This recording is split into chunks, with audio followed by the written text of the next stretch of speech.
Hello बच्चों, क्या हाल चाल। सब लोग बढ़िया, शानदार, मजे में, जोरदार, जबरदस्त, चकाचक माहौल। तो भाई अभी हम करने वाले अपने नए चैप्टर की शुरुआत। बोले तो रोटेशनल मोशन नाम है इसका, सिस्टम ऑफ पार्टिकल्स, बोले तो कणों का निकाय। जी हाँ। टॉपिक बोले तो आसान बहुत है अगर आपके अभी तक के टॉपिक बहुत बढ़िया से पढ़े हैं तो।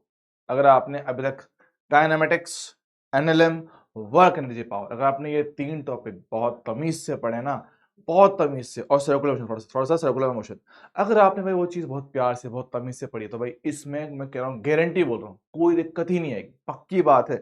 ये मैं अपने हर एक बैच में बोलता हूँ कि भैया जिनको अपने स्टार्टिंग के बेसिक चैप्टर क्लियर है ना, उनको इनमें कोई दिक्कत नहीं है। यकीन मानना, पहले के टॉपिक में जितना टाइम लेता हूँ ना, रोटेशन में उतना ही कम टाइम लेता हूँ, क्योंकि अगर आपके बेसिक क्लियर है तो रोटेशन भैया बहुत बहुत बहुत ही ज्यादा आसान है, बहुत ज्यादा आसान है। और जहां पढ़ने वाले ना, ऑलरेडी आप लोग सब कुछ जानते हो, आप ऑलरेडी सब कुछ जानते हो इन चैप्टर्स के बारे में। पता है, इतने आसान टॉपिक, इतने आसान टॉपिक, क्या ही बताऊं। ठीक है, पर उससे पहले लास्ट टाइम को, जब अपने पास थोड़ा बहुत क्वेश्चन बाकी है, थोड़ा बहुत क्वेश्चन बाकी है, पहले वो कंप्लीट करते हैं, फिर रोटेशन स्टार्ट करेंगे। ठीक है, तो पहले लास्ट क्लास का थोड़ा पार्ट बाकी है, तो उसमें भी करीबन अपना आधा पौना घंटा जाएगा, तो पहले वो कंप्लीट करते हैं। ठीक है, कल का लेक्चर इतना बड़ा होने के बाद भी खत्म नहीं हो रहा, देख रहे हो क्या दिन आ गए अपने। ठीक है, और हाँ भैया, कभी कभार लेक्चर बड़ा करता हूँ, इतना रोया मत करो। पता नहीं छह लेक्चर शेड्यूल कर दिया, इतना बड़ा मत जाओ गधों। 2-3 हफ्ते में मुश्किल से एक बार लेक्चर बड़ा करता हूँ, उसमें भी तुम्हारा रोना निकल जाता है। मतलब तुमको सब कुछ चाहिए, लेक्चर सा छोटा भी रखो, कंटेंट भी पूरा रखो, क्वेश्चन भी पूरे कराओ, सब कुछ कराओ, बस टाइम कम दो सिर्फ, है ना गधेड़ो।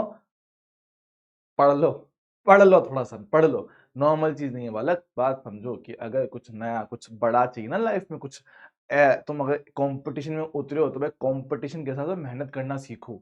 बहाने कम दिया करो कि सर हमें ये लेक्चर कंप्लीट करने में 4 घंटे लग गए। हाँ तो करना तो पड़ेगा ना, नहीं करेगा तो फिर कंपटीशन दे क्यों रहा है? सीधी सिंपल सी बात है।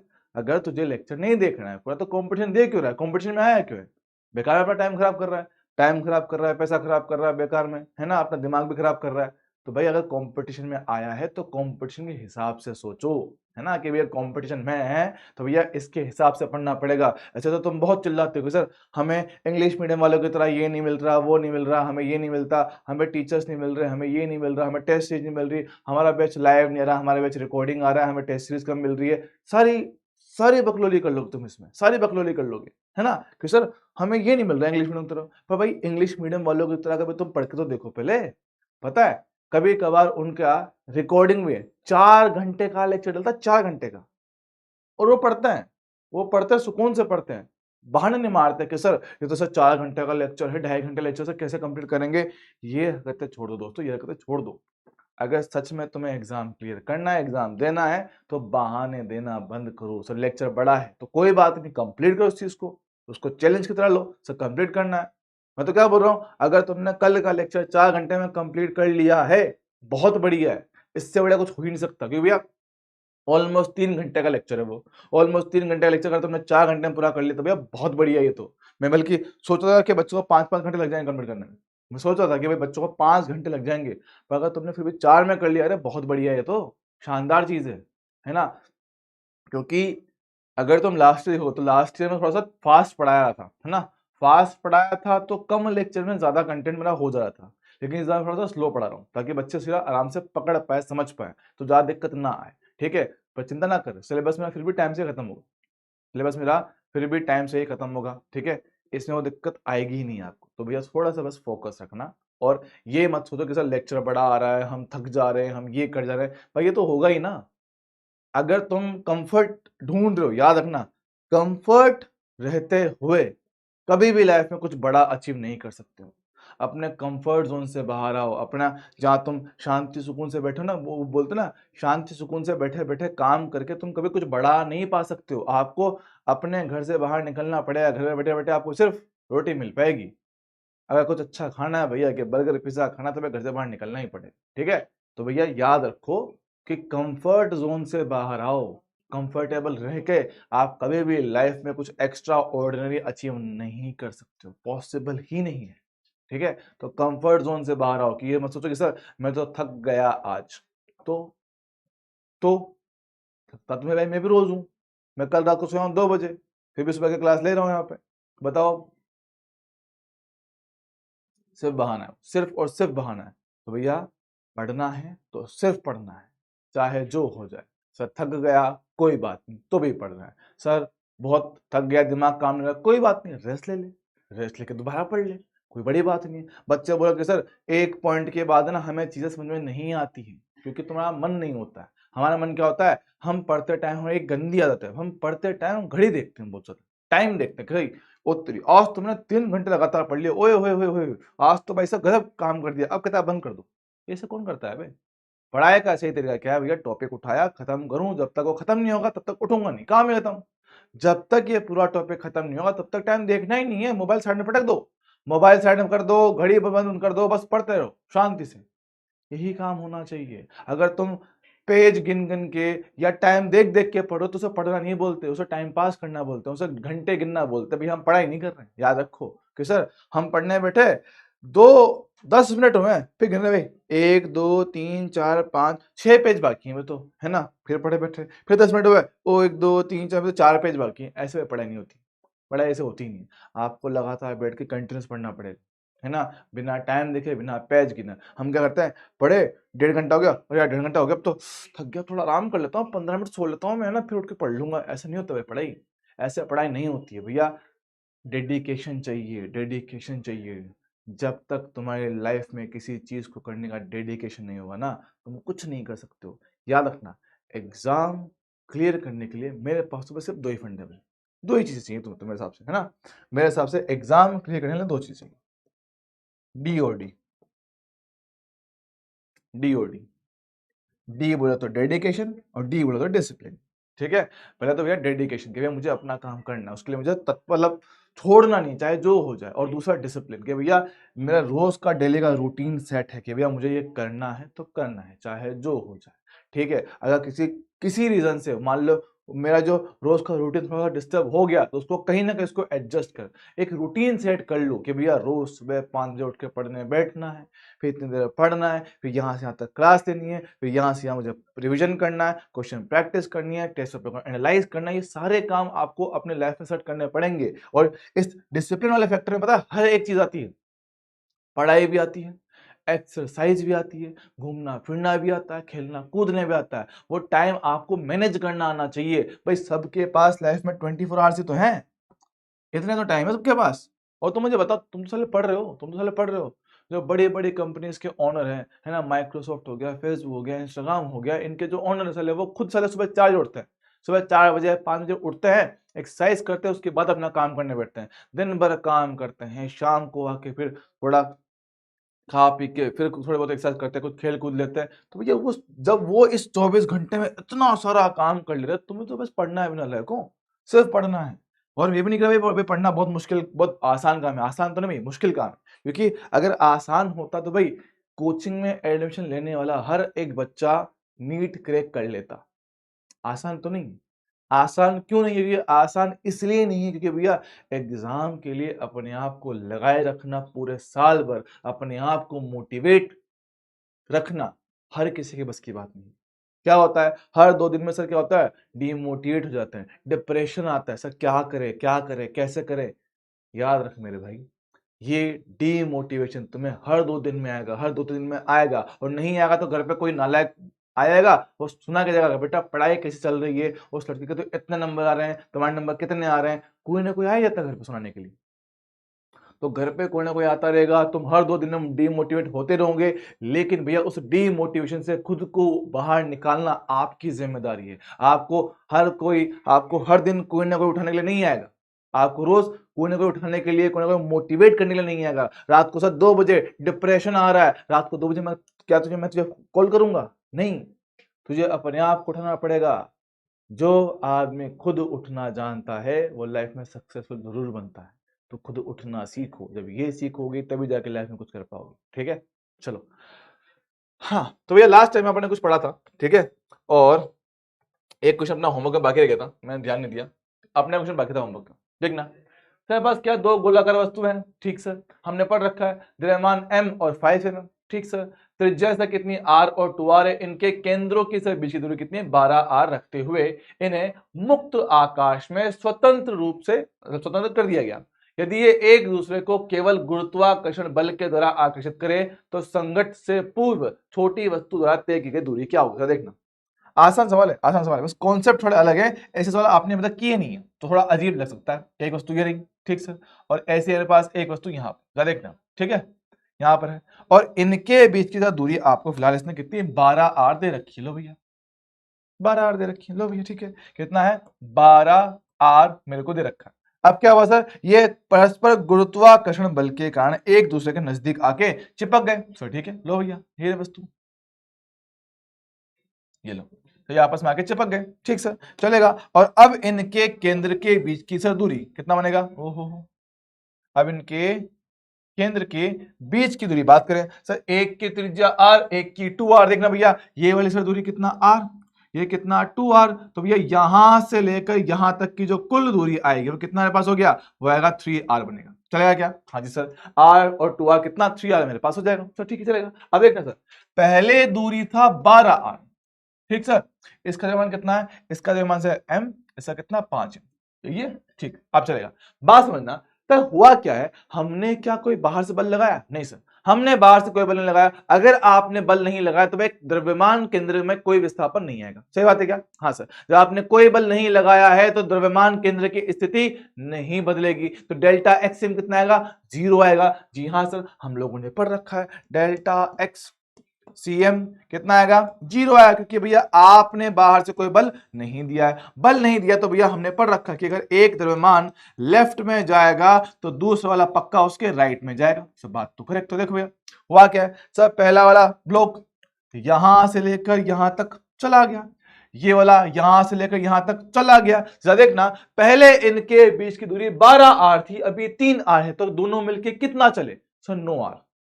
सही बात है, पहले से इनके बीच की दूरी 12 आर थी, अभी कितना 3 आर है, घटा दे मेरे दोस्त 9 आर आएगा। ओके सर, तो दोनों ने मिलकर सर कितना 9 आर चला है सर, ठीक है, जिसमें से ये कितना चला सर? डेल्टा x1, ये कितना चला? Delta x2। ओके सर, मुझे समझ में आ रहा है, तो इसके हिसाब देखना, पहला द्रव्यमान m, okay, delta x1 equal to 5m into delta x2, sir m से m चला गया, तो भाई आने वाला डेल्टा x1 डिवाइड बाय कितना? डेल्टा x2, कितना मेरे पास आएगा? 5 डिवाइडेड बाय 1, काम खत्म, बढ़िया है, आया सर, ठीक है।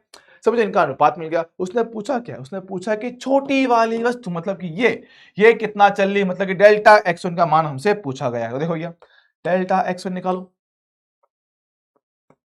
डेल्टा x1 कितना आएगा सर? खुद का अनुपात 5, अनुपातों का योग 5 + 1 6, और कुल चले कितना थे सर? 9 आर के बराबर, देख लो भाई। But delta x1 plus delta x2 sir कितना? 9 आर ही तो है भाई, ये और ये मिला कितना? 9 आर ही तो आएगा। हाँ सर, बात तो करेक्ट है। सॉल्व करते हैं सर, 3 से काटो, 3 बार, ये कितना? 2 बार, 3 × 5 कितना? 15 आर बटा 2, 15 बटा 2 कितना आएगा? 7.5 आर। तो ये है आपकी छोटी वाली वस्तु का विस्थापन, ऑप्शन नंबर डी। अरे वाह सर, बढ़िया है, एक नंबर है, शानदार है, मजेदार है, जोरदार है, जबरदस्त है, चकाचक है, माहौल है गुरु। जी हाँ सर, अच्छा चल ठीक। अब सर लास्ट क्लास में अपन पढ़ रहे थे कोलिजन के बारे में, टक्कर के बारे में, ठीक है, उससे अपन सबसे लास्ट में ये चीज पढ़ी थी कि भाई जब दो वस्तुएं समान द्रव्यमान की आपस में सम्मुख टक्कर करती है तो क्या होता है? उनका वेग आपस में बदल जाता है। और पता है इसमें एग्जाम में कई बार सवाल है, एग्जाम में इस पे डिपेंडेंट कई बार सवाल पूछे गए हैं, दिखाऊं? वो दिखाता हूं। हो एक नॉर्मल था हमसे भी ज्यादा, उनको फिक्र थी मेरी, कहते थे हमसे रुखसत न होंगे। अरे यार कोई कौन सा वाला आ गया? अरे नहीं, ये गलत सवाल आ गया। मिल के तो पाया कभी, देखो ये 1991 और नीट 2016 सेम क्वेश्चन थे, है ना, तो सिमिलर क्वेश्चन है। देखो क्या बोलो, सेम सेम क्वेश्चन है कि दो एक समान या दो सर्व सेम गेंद है ना, सर्व सम मतलब कि एक जैसी, ठीक है, दो गेंदें हैं, 0.5 और -0.3 के साथ गति कर रही हैं, एक रेखा के अनुदिश चलते हुए टकराती हैं। यदि यह टक्कर के पश्चात बी और ए का वेग मेरे पास क्या होगा? देखो भैया दोनों मेरे पास सेम है, दोनों मेरे पास क्या प्रत्यास्थ टक्कर। सर इसमें लिखा नहीं है, जब नहीं लिखा हो तो मान के चलना भाई टक्कर क्या है? प्रत्यास्थ। सर ठीक है। अब उसने कहा भैया दो वस्तु है, एक का वेग तो 0.5 मतलब प्लस में है, 0.5 प्लस में मतलब जा रहा है आगे की ओर। सर ठीक है।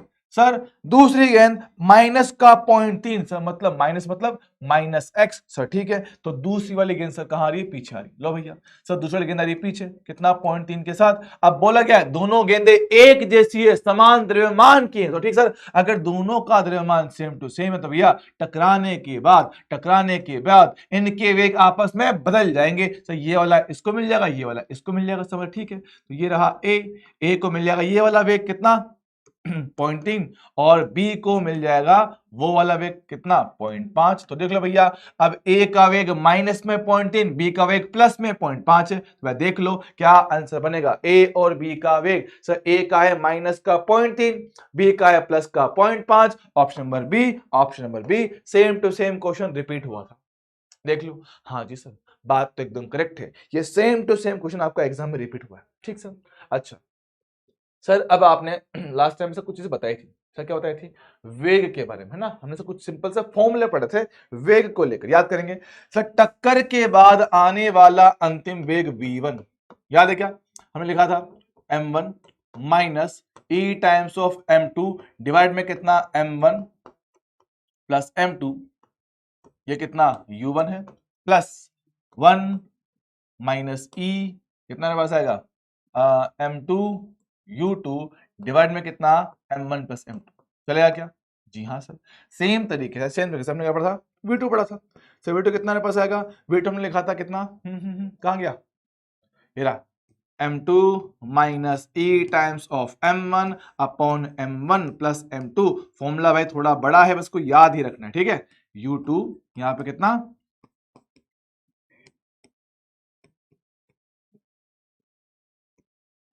यार एक कमेंट मैंने देखा था, रुको, कमेंट तो मैंने देखा था, एक नालायक बच्चे हैं कुछ।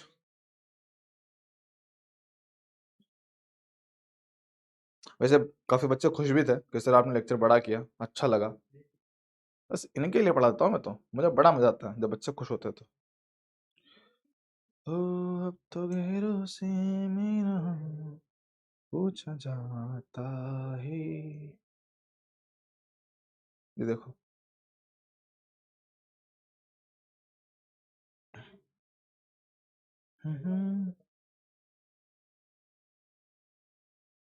अभी फिलहाल ढूंढना पड़ेगा, बड़ा दूर दूर दूर है।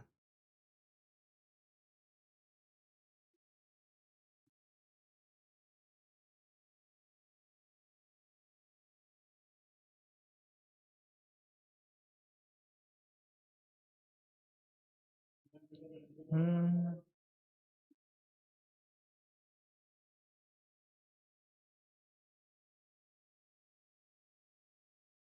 पता नहीं, ढूंढना पड़ता है। छोड़ो कोई नहीं, बात करते हैं। हमारे पास ये फॉर्मूला था, जी हाँ, यहाँ मेरे पास प्लस था, हाँ जी सर। अब देखो, simple formula based sir question कर कह सकते हैं हम, उसकी बात करते हैं। आपको मैं देता हूँ सिंपल सा एग्जांपल, आप लोग समझ जाओगे, ठीक है। आपको दिखा दो डायरेक्ट क्वेश्चन। सर क्वेश्चन करना कैसे होता है, देखो भैया, गिरा एक m द्रव्यमान के पिंड को 3 किलोमीटर प्रति घंटा है, ठीक है। m द्रव्यमान का पिंड का वेग दे रखा है, ठीक। अब बोला मेरे पास यह एक स्थिर द्रव्यमान, देख लो, एक का तो m है जिसका वेग दे रखा है, दूसरा वाला स्थिर अवस्था में, सब मतलब उसका वेग कितना? 0 के साथ संघटन करता है, ठीक से संघट किया। तो 2m द्रव्यमान का संघट के बाद वेग क्या होगा? सर दिया नहीं ना, तो आप इसको इलास्टिक कोलिजन मान लोगे, मतलब e का मान कितना? 1 लोगे। सर ठीक है। अब बोला सर संघट के बाद 2m मतलब दूसरी वस्तु का वेग कितना होगा? देखो भैया, पहली वस्तु m द्रव्यमान, सब वेग कितना? u1 का मान दे रखा भैया 3। ठीक है। और जो दूसरी वस्तु से कितना? 2m, उसका प्रारंभिक वेग से u2 कितना है? 0 है, ठीक सर। टक्कर के बाद इस m का वेग कितना? v1 बना होगा, और इस 2m का वेग अपने पास कितना? v2 बना होगा। अब उसके सवाल के हिसाब से बोला है भाई 2m का वेग बताओ, सर मतलब v2 बताना। सर ठीक है। v2 का फॉर्मूला सर आपने अभी अभी पढ़ा, क्या पढ़ा sir? v2 m2 minus E times of m1 बटे कितना आएगा m1 प्लस m2, जी हाँ, और यहां कितना मेरे पास आएगा u2 आएगा। ठीक सर, चलेगा। फिर यहां बात करें, ये कितना 1 प्लस ई m1 u1 डिवाइड में कितना मेरे पास आएगा m1 प्लस m2, चलेगा। जी हाँ सर, यहां पे बस चीजों को रख के देखते हैं, फोकस करेंगे। सर मेरे पास द्रव्यमान दे रखा है, जी हाँ, रखो भी, रखो रखो रखो। देखो u2, सर u2 तो जीरो है, तो ये पूरा टर्म तो जीरो हो गया। u2 जीरो इंटू कुछ भी करो तो जीरो आएगा, डन। अच्छा यहां बात करते हैं सर 1 प्लस ई, सर ई कितना 1 है, तो 1 प्लस 1 ये बना। ठीक सर, m1 कितना m है, सर u1 कितना मेरे पास दे रखा है 3 आया है, डन सर। डिवाइड में टोटल मास कितना m प्लस 2m कितना बनेगा 3m मेरे पास बन जाएगा। देख लो भैया, m 2m 3m बनेगा, जी हाँ सर। मेरे हिसाब से इसमें दिक्कत नहीं होनी चाहिए। m से m को काटा, 3 से 3 को काटा, एक और एक कितना हो गया 2, तो v2 बराबर कितना आ गया 2 किलोमीटर प्रति घंटा। ये आया है मेरे पास इसका वेग। देख लो भाई, सिंपल फॉर्मूला वे से ऑप्शन नंबर बी मेरे पास आंसर इसका बन जा रहा है। जी हाँ सर, देख लो देख लो, एकदम सीधा सिंपल आराम से होने वाला क्वेश्चन है, डायरेक्ट फॉर्मूला बेस, चलेगा क्या? जी हाँ सर, और दिखाओ और दिखाओ और दिखाओ। ये देखो भैया, 2 किलोग्राम की एक धातु की बॉल है, ठीक सर, 36 किलोमीटर प्रति घंटे की चाल से चलती हुई 3 किलोग्राम के एक स्थिर बॉल से सीधा संगठन करती है, ठीक है। यदि संगठ के बाद दोनों बॉल साथ चले तो संगठ के दौरान गतिज ऊर्जा में हुई हानि। याद करो, अगर टक्कर के बाद दोनों वस्तुएं साथ साथ चलती हैं तो इसका मतलब क्या है, ये मेरे पास कंप्लीटली इनलास्टिक कोलिजन, पूर्णतः अप्रत्यास्थ टक्कर। याद है क्या? कंप्लीटली इनलास्टिक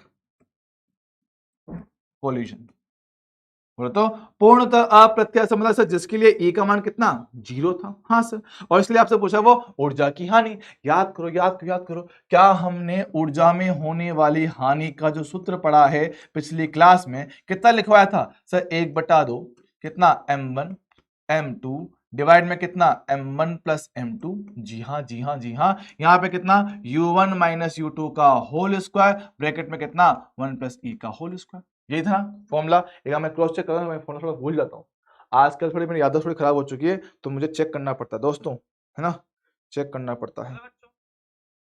ओहो, देखे तो हम वगैरह से मेरा पूछा जाता है, यहाँ माइनस आता है। मैं हर बार बस यही गड़बड़ करता हूँ, हर बार मुझसे यही गड़बड़ होती है। ओहो, आजकल क्या ना भैया, याददाश्त थोड़ी खराब हो गई है मेरी, ठीक है, मेरे पास ही होता है, चलेगा। हाँ जी सर, अब बात सुनो, थोड़ा फोकस करेंगे, ठीक सर। अब देखें सर, दोनों का द्रव्यमान दे रखा है, पहले का वेग दे रखा है, चलेगा सर, कोई दिक्कत नहीं है। अच्छा, और आपकी दूसरी वस्तु सर किसमें, स्थिर अवस्था में, सर ठीक है।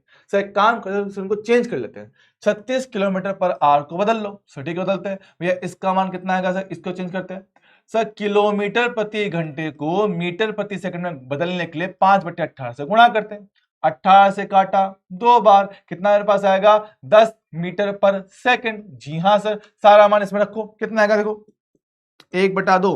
पहला द्रव्यमान m1 कितना दे रखा है 2 किलोग्राम, दूसरा कितना दे रखा है 3 किलोग्राम, सर बटे में कितना आएगा 2 + 3। ओके, बात करें इनके वेग की, प्रथम वस्तु का प्रारंभिक वेग सर कितना 10 है, और दूसरी वस्तु u2 वाली मेरे पास स्थिर अवस्था में थी। देखो स्थिर अवस्था में तो भैया u2 कितना आएगा 0, और ऊपर से टक्कर के बाद दोनों वस्तुएं साथ साथ चल रही हैं, मतलब ई का मान कितना 0 है, सर ठीक है। तो 1 माइनस 0 का होल स्क्वायर, चलेगा। अच्छा देखो यहाँ पे कितना आएगा 1/2, अब एक काम करो 2 से काट ही दो, यहाँ कितना बचा 3, 2 + 3 5, 10 का स्क्वायर 100, उधर 1 का स्क्वायर 1 आएगा, 5 से काटेंगे भैया इसको कितना 20 बार, 20 × 3 कितना मेरे पास आएगा 60, तो 60 जूल इतनी ऊर्जा के मेरे पास होने वाली है हानि। तो क्या आंसर आएगा ऑप्शन नंबर सी। अरे वाह सर, ये तो सिंपल डायरेक्ट फॉर्मूला बेस है जी, बिल्कुल सही है, एकदम फॉर्मूला बेस्ड क्वेश्चन ही इसके बनते हैं,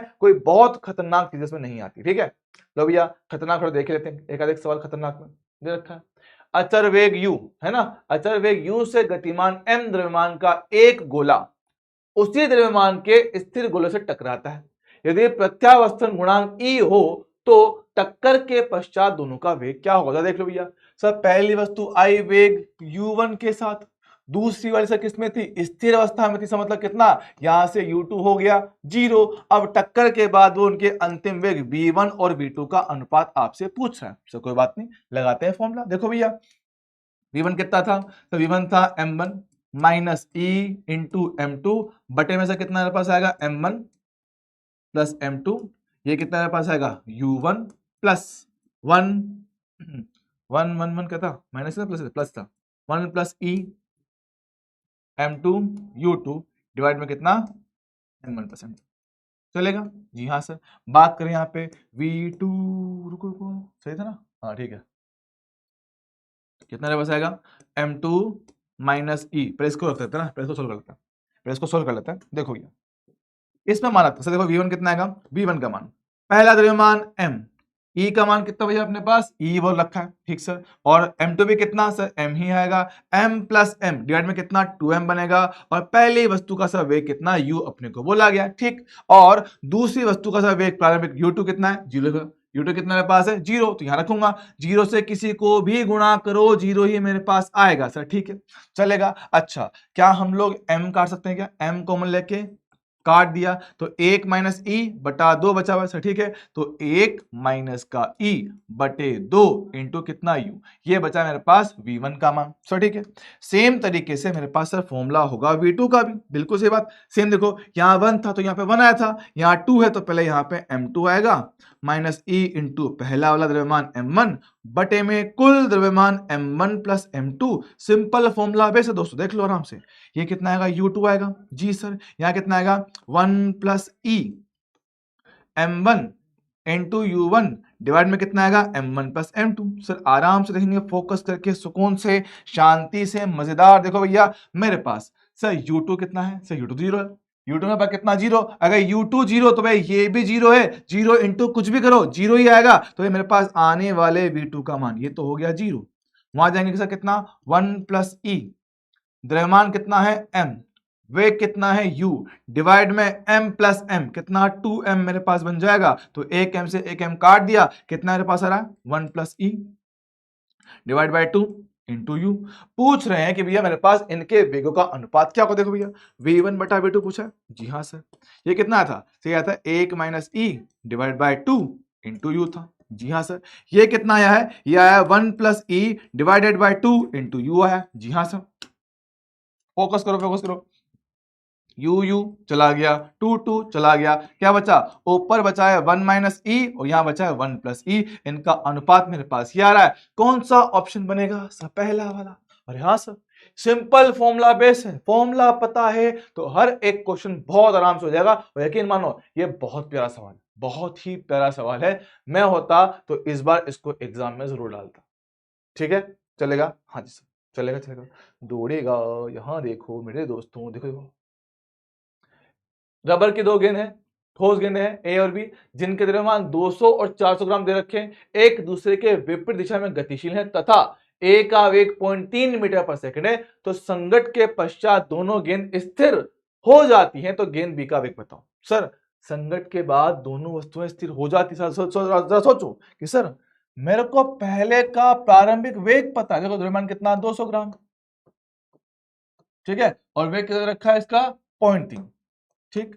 सर दूसरी वस्तु आ रही है उसके विपरीत 400 ग्राम, अगर ये आ रही है इस तरफ तो ये आ रही है इस तरफ, वेग इसका नहीं पता u2, कोई बात नहीं। बोला सर टक्कर के बाद दोनों की दोनों वस्तुएं रुक गई, अंतिम वेग कितना 0 है। अब जरा सोचो सर, सब कुछ तो पता है, सब कुछ ही पता है, खाली एक का वेग नहीं पता, इसके का। से एक काम करो, संवेग संरक्षण लगा दो, उससे आंसर आ जाएगा। सर मैं उससे नहीं करना चाहूँ तो मत कर, कोई दिक्कत नहीं। तो v1 या v2 को लगा दे तब भी तेरा आंसर आएगा, v1 v2 लगाया तब भी तेरा आंसर आएगा, कोई दिक्कत नहीं, आराम से आंसर आएगा। करके दिखाऊं क्या, करके दिखाऊं, देख कर सकता हूं, कोई दिक्कत नहीं है। देख टक्कर के बाद कैसा दोनों वस्तु रुक गई, हाँ सर दोनों साथ में चल रही है, अगर साथ में चले भाई ई कितना लूंगा 0, डाल दिया आंसर आ जाएगा, ठीक है। नहीं करना सर, मुझे लगाना है मोमेंटम कंजर्वेशन।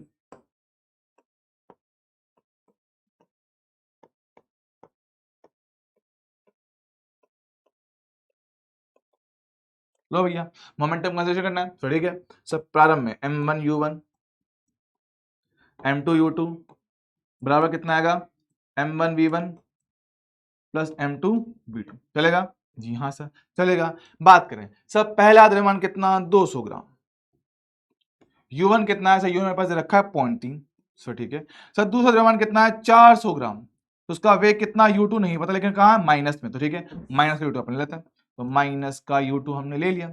सर अंत में v1 भी जीरो v2 भी जीरो, तो 0 इंटू जीरो जीरो आने वाला है, सर ठीक है चलेगा ओके। सर 200 एक पॉइंट आया, एक जीरो काटा, 3 इंटू 20 कितना 60 मेरे पास आएगा। सर माइनस में था, इस पूरे माइनस को वहां लेके चले जाओ, कितना मेरे पास आएगा 400 इंटू u2, सर ठीक है। सिंप्लीफाई करते हैं जरा, देखना तो फोकस करेंगे।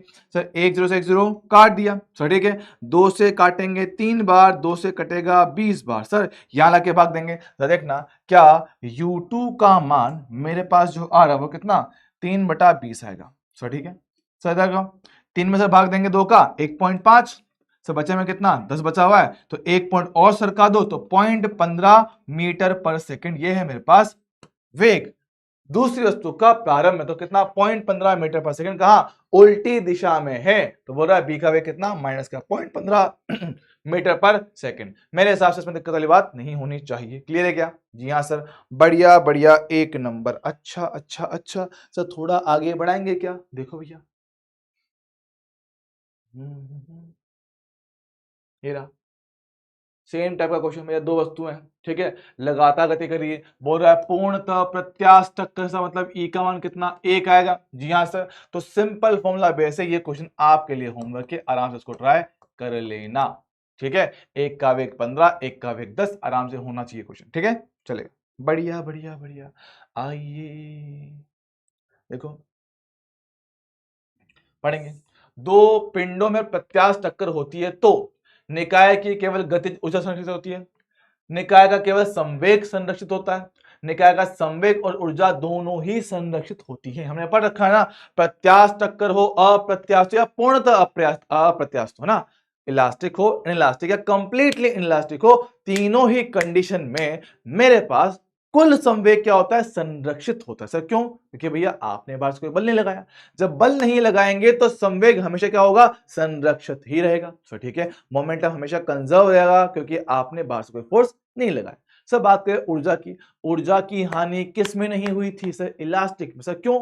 गतिज ऊर्जा का जितना हिस्सा इलास्टिक में गया था उतना वापस भी आ गया था, तो ऊर्जा की कोई हानि हमें देखने को नहीं मिली किसमें इलास्टिक में। लेकिन इनइलास्टिक और कंप्लीटली इनइलास्टिक अप्रत्यास्थ और पूर्णतः अप्रत्यास्थ टक्कर में हमें ऊर्जा की हानि देखने को मिली। तो भैया ऊर्जा संरक्षण प्रत्यास्थ में हो सकता है लेकिन अप्रत्यास्थ और पूर्णतः अप्रत्यास्थ इन दो में नहीं हो पाएगा। तो भी क्या बात कर रहे हैं, हमारे पास प्रत्यास्थ टक्कर में संवेग और ऊर्जा दोनों ही संरक्षित रहती हैं, लेकिन अगर यहां पे होता अप्रत्यास्थ या पूर्णतः अप्रत्यास्थ तब अंश होता केवल ही केवल संवेग संरक्षित रह पाता, ऊर्जा में हानि जरूर देखने को मिलती। चलेगा? जी हाँ सर ओके। यहां देखो सर, देखो भाई दो टाइप के सवाल हैं ठीक है। सो ये नहीं अभी जाओ, इसके पहले आपको कुछ पढ़ाना पड़ेगा। ओहो हो। पहले कुछ पढ़ लेता हूं, रुक जाओ। देखो ये कुछ सिखाता, किसी भारी वस्तु से टक्कर, किसी भारी वस्तु से टक्कर की बात कर रहे हैं। सुनो सर मेरे पास कोई वस्तु है, किसी भारी वस्तु से टकराए ठीक सर, होगा क्या? अब आप सोचो अगर एक साइकिल वाला जाके ट्रक से जाकर टकरा जाए, सर साइकिल आ रही है बहुत तेज, ट्रक भी आ रहा है बहुत तेज, सर हमने सोचा भाई पिक्चर का सीन होगा है ना, साउथ वाली मूवी जो आती है साइकिल वाला ट्रक को चीरते हुए निकल जाएगा, लेकिन पिक्चर थोड़ी भाई, ये तो असलियत है। असलियत में सर क्या होगा, वो जो ट्रक है उसको कोई फर्क नहीं पड़ेगा, वो साइकिल आएगी टकराएगी कहां जाएगी पता भी नहीं पड़ेगा। समझ रहे हो क्या? हाँ सर, मतलब कि उस ट्रक से साइकिल को टकराने में पता भी नहीं पड़ा। सर मतलब जब कभी मेरे पास एक बहुत ही हल्की वस्तु एक बहुत भारी वस्तु से टकराती है तो क्या होता है सर, भारी वस्तु के संवेग में परिवर्तन जो होता है ना वो होता है बिल्कुल ना के बराबर, वो होता है बिल्कुल ना के बराबर। अब अगर भैया ना के बराबर है तो भैया हम उसको नेग्लेक्ट कर सकते हैं। अब अगर नेग्लेक्ट करेंगे तो भैया हो गया अप्रोक्सीमेशन है ना। अब अप्रोक्सीमेशन में सर एग्जैक्ट फॉर्मूला नहीं लग सकता ठीक है, तो हम ये मानते हैं कि सर जब कभी ध्यान सुनना, जब कभी कोई वस्तु किसी बहुत भारी वस्तु से टकराती है तो भारी वस्तु के वेग में परिवर्तन हम काउंट नहीं करते। क्या बोल रहा हूं, जब कभी कोई हल्की वस्तु किसी भारी वस्तु से टकराती है तो भैया उसके वेग में परिवर्तन को हम लोग काउंट नहीं करते हैं, उसको देखते भी नहीं, उसको इग्नोर कर देते हैं, ठीक है। अब अगर इग्नोर कर दिया तो भाई अब जो हल्की वस्तु आके टकराई थी उसका अंतिम वेग क्या बनेगा वो बताओ। तो वो किसे निकालेंगे, वो निकालेंगे हम ई की समीकरण से। किसे निकालेंगे, ई की इक्वेशन से निकालेंगे। तो ठीक है, ध्यान से सुनना, फोकस करना, बढ़िया चीज है, ध्यान सुनो। क्या बात कर रहा हूं सर, हमने ई लिखा था, याद है ई का सूत्र? हाँ सर लिखा तो था। क्या लिखा था? मैं लिखा था वेलोसिटी ऑफ सेपरेशन बटे वेलोसिटी ऑफ अप्रोच।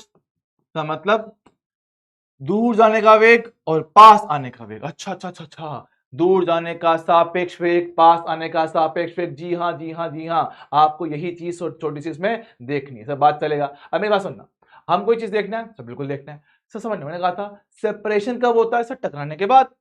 सेपरेशन कब होता है? टकराने के बाद। और अप्रोच कब होता है सर? टकराने से पहले। तो सही बात है सर, पास आना है टकराने से पहले, दूर जाना है टकराने के बाद। तो इसके आधार पर हम लगाने वाले हैं इसमें इक्वेशन। देखो हुआ क्या है, एक छोटी सी बॉल है सर, इसका द्रव्यमान आपने कितना छोटू एम मान लिया, लो भैया ठीक है। छोटू एम द्रव्यमान की एक वस्तु आई किसी वेग v1 के साथ किसी बड़ी सी दीवार से टकराई जिसका द्रव्यमान बहुत ज्यादा है, मतलब कैपिटल एम मेरे पास जो है वो बहुत बहुत बहुत बड़ा है स्मॉल एम की तुलना में। तो होगा क्या, ये आया था यू वेग के साथ, तो टकराने के बाद भी इस बड़ी दीवार के वेग में कोई परिवर्तन हमें महसूस नहीं होने वाला, तो आपने उसको यू ही रखा है। तो जो पहले था यू, अभी ये कितना यू ही आएगा। पर ये जो बॉल थी वो टकरा के वापस आ रही है वेग v2 के साथ, वेग v2 के साथ। तो हमें क्या करना है, ये जो अंतिम वेग है इस गेंद का वो आपको निकालना है, ये आपको निकालना है। सही है, किसे निकालेंगे बच्चों? जरा एक मिनट रुकना, मैं चश्मा ले आता हूं, मेरी थोड़ी आंखें दर्द कर रही हैं, एक मिनट रुकना। देखो बात सुनिए, तो अपने क्या बोला था, आपने कहा वेलोसिटी ऑफ सेपरेशन मतलब सर दूर जाने की वेलोसिटी, दूर जाने का वेग, ये कब आएगा? टकराने के बाद। वह दूर जाने का सापेक्ष वेग, जरा देख कैसा टक्कर के बाद की कहानी ये है क्या? हाँ सर, इसका वेग v2, उसका वेग कितना u है। अब जरा सोचो कि अगर इनको दूर जाना है, अगर इनको एक दूसरे से दूर जाना है तो भाई इसका वेग होना पड़ेगा बड़ा। जी सिंपल बात है। अरे बोलो, अगर इसको दूर जाना है इससे, इसका वेग बड़ा होना पड़ेगा ना।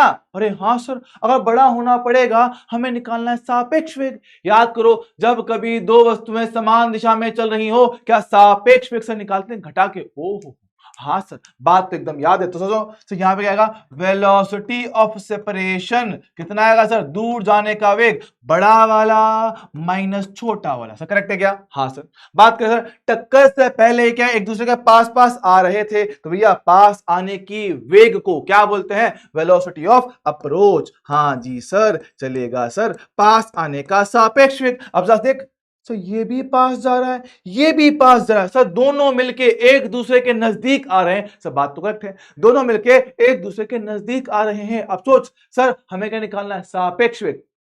जब कभी दो वस्तुएं समान दिशा में चल रही होती है तो उनको घटाते हो, सही है ना। जब दो वस्तुएं समान दिशा में चलती है तो सापेक्ष के लिए आप उनको घटा देते हो, और जब दो वस्तुएं एक दूसरे के विपरीत चलती हैं तो सापेक्ष के लिए आप उनको जोड़ देते हो। सब बात तो एकदम करेक्ट। तो देखना भैया, देखो भैया इनको जोड़ो सर, जोड़ो कितना है मेरे पास? v1 प्लस यू आएगा। हाँ जी सर, बढ़िया है, एक नंबर है, शानदार। देखो भैया मेरे को ई का मान पता है, सब बिल्कुल पता है, इसमें डालो सर ई का formula, velocity of separation sir ये रहा, कितना आएगा? v2 माइनस का u डिवाइड में सर अप्रोच कितना आएगा? v1 plus you. बिल्कुल सही बात, जी हाँ, यहाँ पे रखेंगे और अपना आंसर बन जाएगा।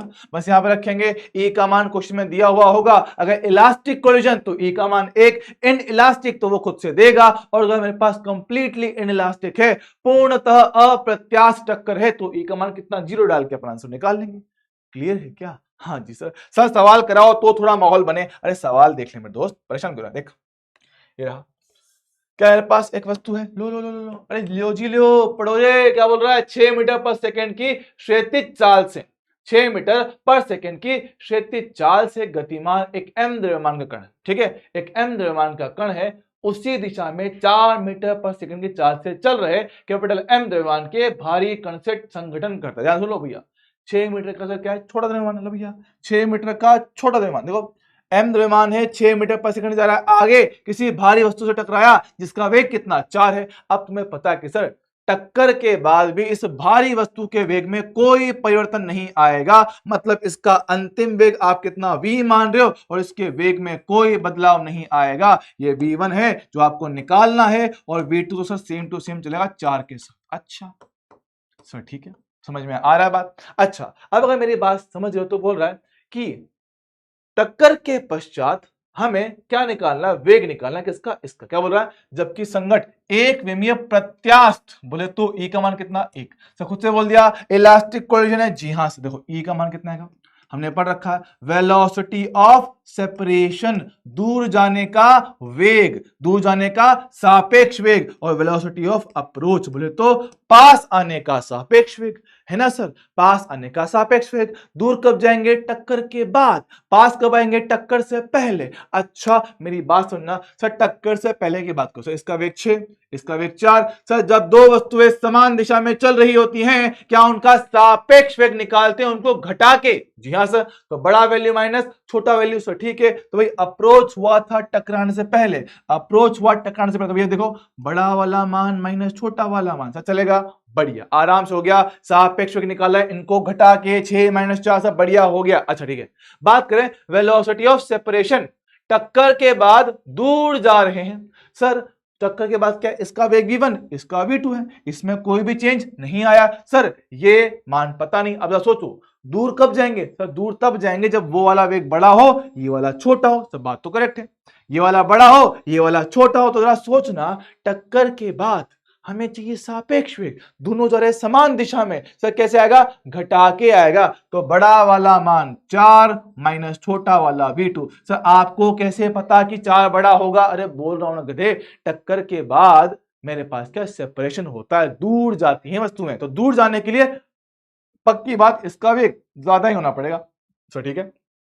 ई का मान कितना अपने को 1 बोल रखा है सर, ठीक है। तो 4 माइनस का v2, 6 माइनस 4 कितना मेरे पास आएगा, 2 आएगा। ये कितना हो गया, इक्वल में 1 हो गया, 2 गया उस तरफ, तो कितना 4 माइनस का v2 कितना मेरे पास 2 आएगा, ठीक सर। तो यहाँ पे आने वाला v2 का मान सर, ये जाएगा उस तरफ, ये आएगा इस तरफ, कितना मेरे पास हो जाएगा, 4 माइनस 2 कितना हो गया, 2 मीटर पर सेकेंड। सर मतलब टक्कर के बाद जो आपकी वस्तु थी सर, कौन सी, ये वाली, अरे रुको, अरे ये v1 था, मैंने गलती से v2 लिख दिया, सॉरी सॉरी, ये v1 है, मैंने गलती से v2 लिख दिया है,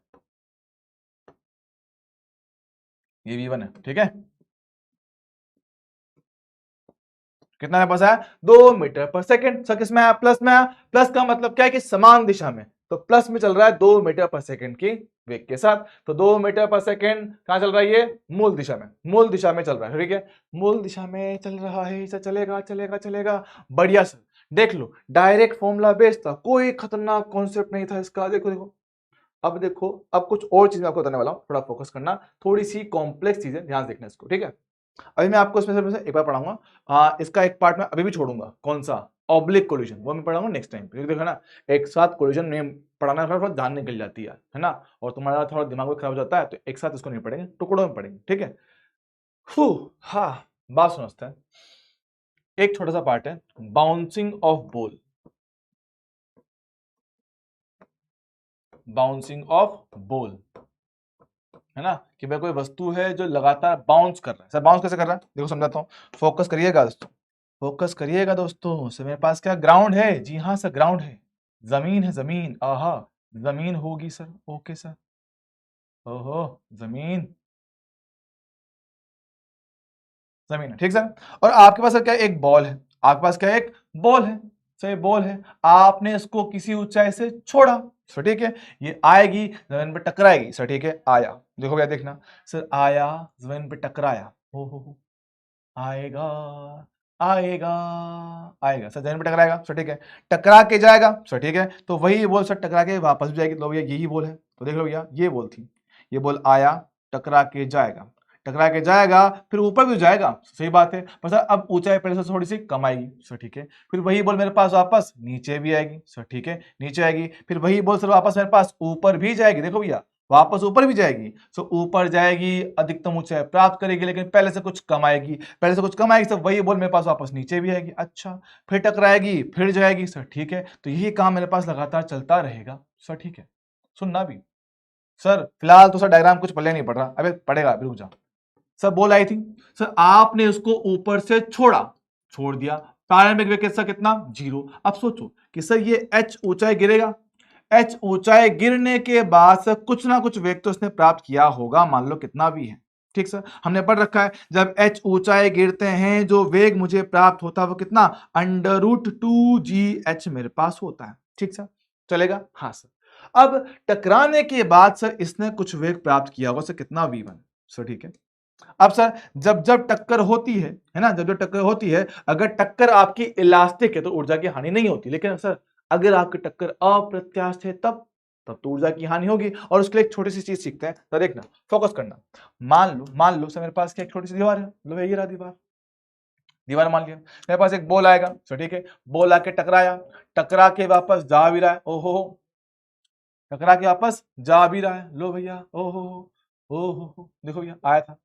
सुनो, सब बॉल आया है किसी वेग v1 के साथ, जा रहा है v2 के साथ, टकराया किससे सर दीवार से या ग्राउंड से, बोल दो सर ग्राउंड किस अवस्था में, सर ग्राउंड तो रुका हुआ है, ग्राउंड तो कहीं जा ही नहीं रहा है। सब बात तो करेक्ट है। तो देखो भैया टक्कर हुई है बॉल और दीवार के बीच में, हाँ सर, और बॉल रखा है ई है आपका प्रत्यावस्थन गुणांक, ई बोल रखा है प्रत्यावस्थन गुणांक। सर ठीक है ना, बात तो आपकी समझ रहा हूं ना, तो फोकस करना, क्या बोल रहा हूं कि भाई मेरे पास क्या है, ई है आपका प्रत्यावस्थन गुणांक। सर ठीक है, अब हमने पढ़ रखा है क्या बोलता है इसको, वेलोसिटी ऑफ सेपरेशन बटे वेलोसिटी ऑफ अप्रोच। बात समझना सर, दूर जाने का वेग पास आने का वेग। सर देखना, सर दूर कब जाते हैं, टक्कर के बाद, टक्कर के बाद सर ये रहा, सर जमीन तो रुका हुआ है, वो दूर जा रहा है कितने के साथ, v2 के साथ। सोचना सर इसका वेग 0 है, इसका वेग v2 है, तो कितने वेग से दूर जा रहे हैं, सर एक रुका हुआ है एक जा रहा है, तो जो जा रहा है वही दूर जा रहा है। सर ठीक है, जो जा रहा है उसी का आएगा सापेक्ष वेग v2। हाँ सर देख लो भैया सापेक्ष वेग, हाँ सर v2 - 0 v2 आएगा। सर ठीक है, बात करें वेलोसिटी ऑफ अप्रोच, पास आने का वेग। सर पास कब आएंगे, टकराने से पहले, टकराने से पहले इसका वेग v1 और ग्राउंड 0 पे। सर सापेक्ष वेग कैसे आएगा, v1 + 0 करो -0 करो, क्या फर्क पड़ रहा है सर, v1 - 0, तो देख लो भाई v2 बटा v1। जी हाँ सर, क्रॉस मल्टीप्लाई करोगे तो v2 का मान कितना है sir, e times of v1। ये बहुत ही प्यारी और शानदार चीज है कि सर जब कभी मेरे पास ऐसे बॉल आके स्थिर दीवार से टकराएगी तो उसका वेग E गुना बदल जाएगा। अगर आया था V के साथ तो E × V हो जाएगा, अगर आया था 5 के साथ तो 5 × E हो जाएगा, अगर आया था 10 के साथ तो 10 × E हो जाएगा, अगर आया था V2 के साथ तो E × V2 हो जाएगा। अच्छा, मतलब जिस भी वेग से आके टकराएगा उसका वेग E गुना हो जाएगा। सर दीवार चाहे कैसी भी हो, दीवार चाहे कैसी भी, दीवार समय से लो भैया ये रही दीवार ये रही, सब बॉल मेरे पास गई, लो भैया बॉल आया है वेग v के साथ, टकरा के वापस जाएगा तो भैया आने वाला अंतिम वेग पहले वाले का e गुना हो जाएगा। अच्छा ये कॉन्सेप्ट है, और ये इतना प्यारा कॉन्सेप्ट है, इसमें बहुत तगड़ा काम आता है। देखो भैया बॉल आई टकराई, v से टकराई थी, हाँ जी सर, हमारे पास अगर प्रत्यावस्थन गुणांक e हो तो खुद से सोच के बताओ कि सर दीवार तो कहीं जा नहीं रही। हाँ सर, स्थिर दीवार से स्थिर धरातल से आके टकराया है, अब अगर स्थिर धरातल से टकराएंगे तो भाई टकरा के जाने के बाद जो वेग मेरे पास होगा क्या वो E गुना नहीं बनेगा सर, बात तो सही है, पहले वाले का E गुना बन जाएगा। सर ठीक है, वस्तु गई ऊपर, वेग 0 बना, फिर घूम के वापस नीचे आएगी, सर नीचे आएगी। सर ठीक है, हमने पढ़ रखा है सर मोशन अंडर ग्रेविटी क्या होता है, सिमेट्रिक मोशन होता है, सममित मोशन होता है, तो जो वेग होता है जाते टाइम वही वेग होता है आते टाइम। तो भैया अगर v1 से गया था तो ये वापस आके v1 से ही टकराएगा। सर ठीक है, अब टकराया, फिर टक्कर हुई, फिर एनर्जी का लॉस हुआ, टकराते एनर्जी का लॉस हुआ तो भैया फिर से वेग कम हो गया। अब जरा सोचो सर वेग फिर से कम करोगे, ओहो, अगर फिर से वेग कम किया जाए तो खुद से सोच के बताओ कि सर अगर हमारा वेग लगातार कम हो रहा है तो सर ऊंचाई अब हम पहले से थोड़ी कम प्राप्त करेंगे ना, सब बात तो करेक्ट है, हम ऊंचाई पहले से थोड़ी सी कम प्राप्त करेंगे। तो सोचो सर अगर वेग कम हो गया तो जो वस्तु पहले यहां पहुंची थी अब पहले से थोड़ी कम ऊंचाई जाएगी, पहले से कम ऊंचाई गई, वापस आया, वापस आके v2 से टकराया, फिर टकराया, फिर ऊर्जा क्या नहीं हुई सब, वेग कितना हो गया v3 हो गया, फिर से ऊर्जा कम हो गई, वेग कम हुआ तो फिर से कम ऊंचाई प्राप्त करेंगे, फिर नीचे आके टकराएंगे। सब बात तो करेक्ट है। वापस कितना v3 से टकराएंगे। और हमने बोला है जितनी बार टकराएगा, टकराने के बाद जो वेग होगा वो पुराने वाले का e गुना हो जाएगा।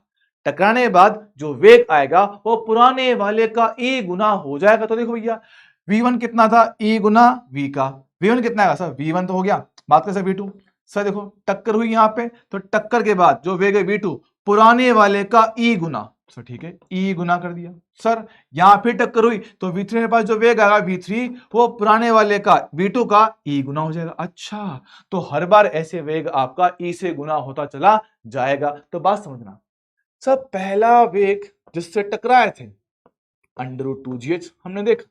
अच्छा, v1 कितना आया सर, v1 आया e इंटू वी। अच्छा सर v2 कितना बोला, सर v2 आपने कहा है उसके पहले वाले v1 का e गुना। अच्छा, क्या इस मान को इसमें डाल सकता हूं क्या, डालो कोई दिक्कत नहीं है। रहा e, v1 का मान e into V. Sir e into कितना, e स्क्वायर, तो कितना e स्क्वायर इंटू वी चलेगा। जी हाँ सर। अच्छा, बात कर सर v3 देख लो, v3 कितना है सर, ये है e गुना v2 का। v2 का मान वहां से यहां डाल दो, कितना पास आएगा, ये रहा e। v2 कितना आएगा e square into V. Sir e into E square कितना आएगा, e की घात 3 इंटू वी। सर बढ़िया है। अच्छा, जरा फोकस करना, ध्यान देना, पहले वेग में e की घात 1, दूसरे टक्कर के बाद जो वेग है वो e की घात 2, तीसरे वाले में e की घात 3। अरे वाह सर, पहले वाले में पावर 1, दूसरे वाले में पावर 2, तीसरे वाले में पावर 3। तो सर फिर तो तुक्का मारो डायरेक्टली, सर फिर तो 4 वाले में पावर 4 आएगा, बिल्कुल सही है। सर फिर तो 5 वाले में पावर 5 आएगा, एकदम सही है। तो सर ऐसे तो जो मेरे पास nवा टक्कर होगा, जो आपकी nवी टक्कर होगी, उसमें आने वाला वेग कितना होगा, e की घात n इंटू वी। अरे वाह सर, तो जो भी आपकी nवी टक्कर होगी उसमें जो आपको वेग मिलने वाला है वो e की घात n गुना मेरे पास होगा। अरे वाह सर, तो ये बात भाई डायरेक्टली इसको याद कर सकते हैं।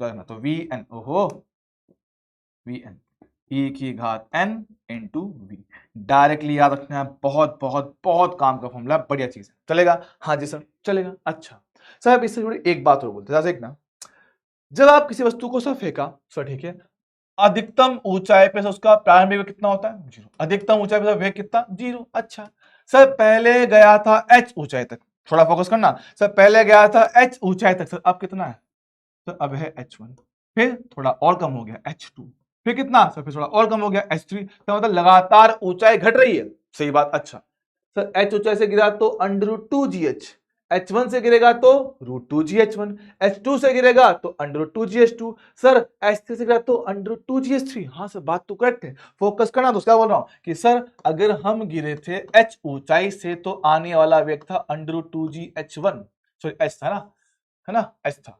सर अगर हम गिरे h1 ऊंचाई से तो वेग कितना है, 2gh1 का अंडर रूट।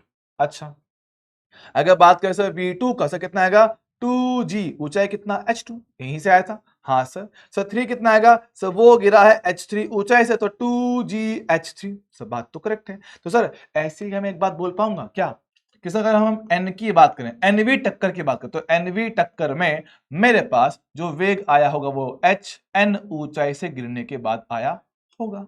अच्छा अच्छा चल ठीक है, समझ रहा है। अच्छा सर चल चलेगा। हमने कभी लिखा था क्या, हमने अभी भी लिखा सर Vn का मान कितना, e की घात n गुना इंटू वी। हाँ सर, आपने अभी अभी ये फॉर्मूला याद करने को कहा है। अब अगर कहा है तो भाई देखना, Vn का मान वहां से रखना कितना आएगा, सही आएगा 2gh n का अंडर रूट, ये रहा e, और v कितना है सर, ये है v का मान √2gh। अच्छा फोकस करियो फोकस करियो, सर क्या मैं यहां से √2g काट सकता हूं, काट दो। सर hn पे अंडर रूट है, स्क्वायर कर दे। अगर मैं करूंगा वर्ग, वर्ग करने पर, वर्ग करने पर सर देखना, सर ये बनेगा hn, जी हाँ सर hn, और e की घात, सर इसका करेंगे स्क्वायर, वर्ग किया तो e का स्क्वायर और इसका रूट हट जाएगा तो ये है h। हाँ जी सर आया मेरे पास, हाँ जी सर। ओहो रुको, यहाँ पे n था, मैं भूल गया, n था, n था, n लिखना भूल गया था। अब n का सर जब आप करोगे इसका स्क्वायर तो e n का करा है स्क्वायर, और ये रहा h, सही है ना, देख लो भैया, Vn ये रहा, En ये रहा, V ये रहा। Vn कहां से रखा, यहां से रखा, V कहां से रखा, यहां से रखा। रखने के बाद कुछ ये आपके सामने, जब घात के ऊपर घात आती है आपस में गुणा हो जाती है, तो भैया एनवी टक्कर के बाद जो ऊंचाई आपको प्राप्त हो रहा है वो e की पावर 2n इंटू एच आएगा। अच्छा, तो इसे इसका इस्तेमाल कैसे करना है, सुनो समझाता हूं। सर एच एन बराबर e की घात 2n इंटू, सर कैसे काम करें देखो। अगर बात को सर पहली टक्कर के बाद जो ऊंचाई मिलने वाली है, पहली टक्कर के बाद जो ऊंचाई मिलेगी सर कितना, n का मान कितना, 1। हाँ सर वहां रखो सर, e की घात 2 इंटू 1 2 आएगा। अच्छा सर H2 दूसरी टक्कर के बाद जो ऊंचाई प्राप्त कर रहे हो सर उसकी बात करूं तो n का मान कितना, 2 वहां रखो, 2 इंटू n का मान कितना, 2 2 इंटू कितना, 4। हाँ सर कितना हो गया, e की घात 4 इंटू एच। सर बात करें तीसरी टक्कर, सर n का मान कितना, 3 2 इंटू 3 कितना, 6 बनेगा, तो e की घात 6 और ये h। सर बात करें चौथी टक्कर की बात की जाए तो e की घात कितना, 8 इंटू एच। जरा फोकस कर ध्यान दे, हर बार हम e की घात 2 से गुणा कर रहे हैं, पहले 2 था, 4 6 8। हाँ सर हर बार e की घात 2 बढ़ जा रही है, सर करेक्ट है, तो हर बार मेरे पास ऐसे ही हो रहा है। तो हर एक टक्कर के बाद आपकी ऊंचाई e की घात 2 से गुणा हो जाती है। चलेगा सर, दौड़ेगा, बढ़िया बढ़िया, एक नंबर। तो शानदार चीजें फॉर्मूला बेस, चलेगा बढ़िया से, कोई दिक्कत वाली बात नहीं। अच्छा चलेगा, बात समझना, ठीक है। अब सर ऐसे मेरे पास क्या होता है, एक चीज आती है टाइम वाली बात आती है, बात करें टाइम की। सबने पढ़ रखा है h ऊंचाई से गिरने में लगने वाला टाइम कितना आता है सर, ये आता है मेरे पास 2h/g मेरे पास होता है क्या, हाँ सर। अब जरा सोचो h ऊंचाई से गिरने का टाइम आप ये बोल रहे हो, तो जब हम h1 से गिरे होंगे, h1 से, तो टाइम कितना t1 रहा होगा। सेम तरीके से फॉर्मूला सर कितना, 2 ऊंचाई कितना h1 से, जी तो जी रहेगा, करेक्ट है सर। ऐसे अगर ऊंचाई h2 होती तो, लो भैया अगर ऊंचाई h2 है तो गिरने का टाइम t2 होगा, और सेम तरीके का फॉर्मूला 2h2/g बनेगा। सर बात तो करेक्ट है। तो ऐसे का एक जनरलाइज बात कर सकता हूं क्या सर, कि सर आप nv ऊंचाई की बात करोगे तो वहां कितना का 2hn/g, देख लो जनरल बात कर रहा हूं। जैसे मेरे पास t1 लिखा गया है, जैसे t2 लिखा गया है, सेम तरीके से मैंने कितना लिख दिया tn, मतलब कि nv टक्कर के बाद जो ऊंचाई पे आप थे ना वहां से गिरने में कितना टाइम लगेगा। तो ठीक है देख लेता हूं। तो भैया हमें सारी बातें पता है, तो कौन सी बातें पता है, देखो भैया हम बोल रहे हैं tn, ये रहा 2/g। क्या hn आपने निकाला बेबी, हाँ से निकाला था, कितना आया था, e की घात 2n आया था इंटू एच। सर कहां निकाला, अरे अंधे मेरे दोस्त, ये रहा लिखा था, हाँ सर इसको बस अपने वहां पे डाल दिया सर, ठीक है। जरा देखो फोकस करेंगे, अरे फोकस करेंगे दोस्तों, आराम से चीज हो जाएगी। फोकस फोकस फोकस, क्या बोल रहा हूँ सर, ए की घात 2 है सर, 2 का मतलब क्या होता है, स्क्वायर। सर स्क्वायर से अंडर रूट से बाहर निकाल सकता हूँ क्या, हाँ सर, तो बाहर निकाल लिया, तो e की घात n तो आ गया बाहर, तो क्या बचा 2h/g। सर 2h/g सर देखा देखा लगता है, हाँ सर इसकी शक्ल तो इसी से मिलती है, देख लो 2h/g, 2h/g से क्या बनेगा, t बन गया। तो nv टक्कर का जो समय मेरे पास है वो कितना, en इंटू टी। फॉर्मूला याद रखने का है, याद रखने का है, समझ रहे हैं क्या, हाँ जी सर चलेगा सर, दौड़ेगा दौड़ेगा दौड़ेगा, एक नंबर है सर। अच्छा तो सर कुल मिला के अगर तीनों बातों को मैं एक साथ बोलूं, ओहो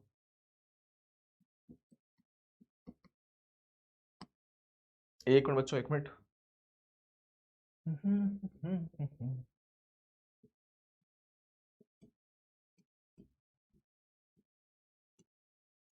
एनवी टक्कर का हम, दिक्कत क्या है भैया, सिलेबस का पार्ट पढ़ाना पड़ता है, दिक्कत वही है। एनवी टक्कर का, रुक जाओ, एनवी टक्कर के बाद जो वेग आपको मिलता है वो कितना, e की घात n गुना होता है प्रारंभिक वेग का। सो ठीक है, जो ऊंचाई हम प्राप्त करते हैं hn वो कितना, e की घात 2n गुना होता है h का। ठीक सर, बात करते हैं समय की, tn e की घात n गुना होता है t का। ओहो चलेगा, जी हाँ सर, ये मेरे पास आएगा टाइम, चलेगा। मेरे हिसाब से इसमें कोई दिक्कत वाली बात नहीं होनी चाहिए, ठीक सर।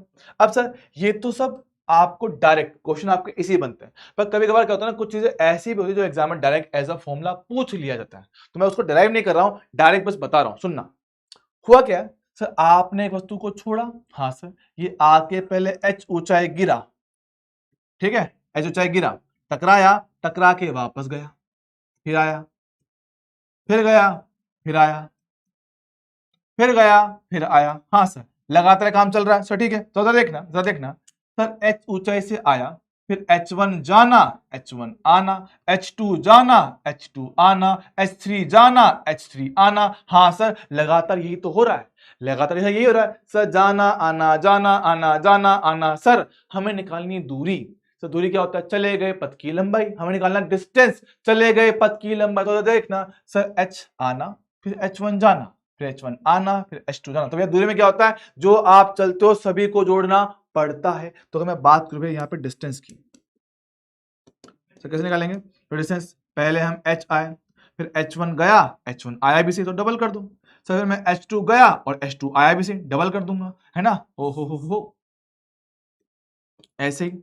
सर h3 गया और h3 आया भी सही, जब इसको, हाँ सर, तो ऐसे बात कितनी कुल n टक्कर मेरे पास हुई होंगी, है ना? या अनंत टक्करें हो रही है, अनंत टक्करें। सर ठीक है, तो मैं उस हिसाब से बात करूं, सर पहली टक्कर तो h हमने पढ़ रखा है। सर आपकी टक्कर में जो ऊंचाई आ रही है, आपकी जो ऊंचाई मिल रही है, वो हर बार e स्क्वायर से गुणा। देखो h1 कितना, e स्क्वायर से गुणा हुआ, फिर e स्क्वायर से गुणा हुआ, फिर e स्क्वायर से गुणा हुआ। हाँ सर, तो वे याद रखने वाली बातें हैं।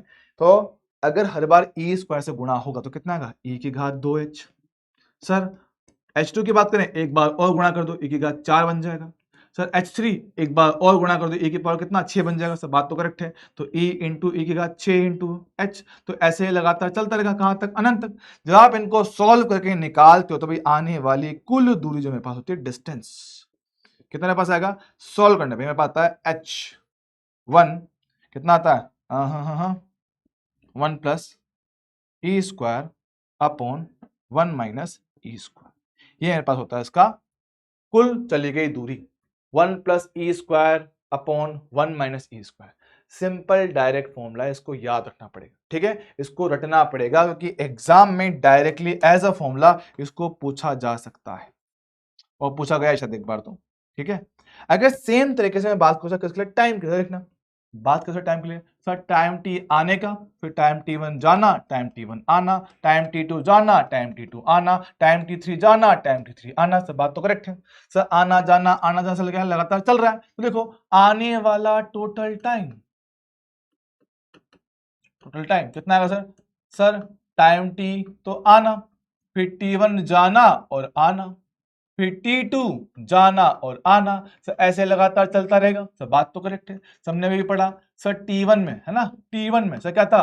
E गुना हो रहा था। देखो टाइम कितना आपका, e की घात n से गुना हो रहा था, e की घात n से गुना हुआ। तो अगर मैं बात करूं सर T1 की बात करूं तो n का मान 1 रखेंगे। तो पहली टक्कर के बाद जो समय मेरे पास आएगा वो e की घात n गुना आएगा। सर दूसरी टक्कर की बात करूंगा तो n का मान 2 रखना, e की घात 2 आएगा। अच्छा, तो मतलब जो भी टक्कर हो रही है हर बार e से गुना हो जा रही है। तो आने वाले टाइम की बात करो, कितना e इंटू टी बनेगा। सर दूसरी टक्कर एक बार और e से गुणा कर दो, लो भैया। तो ऐसे लगातार चलता रहेगा तक अनंत तक। जब आप इसको सॉल्व करते हो सर कितना आता है? टाइम t ब्रैकेट 1 प्लस ई डिवाइड में 1 माइनस ई। तो डायरेक्टली एज अ फॉर्मूला आपको उनको याद रखना है। हाँ मुझे पता है सर, देखने में बड़े मुश्किल है, बड़े खतरनाक है, पर इनको याद रखना पड़ेगा। कोई इलाज नहीं इनका कोई भी शॉर्ट इलाज नहीं, इनको रटना ही पड़ेगा।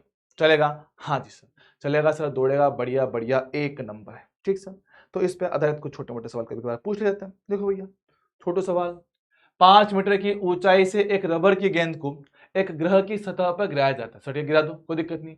अब जहां गुरुत्वीय त्वरण सर कितना ज्ञात नहीं, उछलने के पश्चात यह 1.8 मीटर की ऊंचाई तक जाती है। तो उछलने पर गेंद किस गुणांक से अपना वेग खो दे रही है? सर ठीक है, देख लेते हैं। सर हमें पता है, हमें पता है सर, हम आए थे h के साथ, चले गए h1 पे। हाँ सर देख लो भैया, हम आए थे h1 से, टकरा के जा रहे हैं h2 पे। मुझे पता है सर, हर बार टकराने के बाद आपका जो ऊंचाई है वो e की घात 2 से गुणा हो जा रहा है। हमने अभी अभी ये चीज देखी है। हाँ सर, तो अंतिम ऊंचाई कितना? 1.8। ई फिलहाल नहीं पता, आए कितने से थे? 5 से थे। 5 को लाऊंगा इस तरफ तो ई स्क्वायर बराबर 1.8 से डिवाइड में कितना? 5। पॉइंट हटाया कितना? ओहो 1.8 बटे कितना? 5। सर एक काम करो, पॉइंट हटाओ, 0 का दो। सर ठीक है, काटा पीटी की जाए। सर 2 से काटेंगे सर इसको कितना? 9 बार, ये कितना? 25 बार। सर यहां से हटाएंगे स्क्वायर, वहां जाएगा अंडर रूट, तो ई कितना हो गया? 3/5।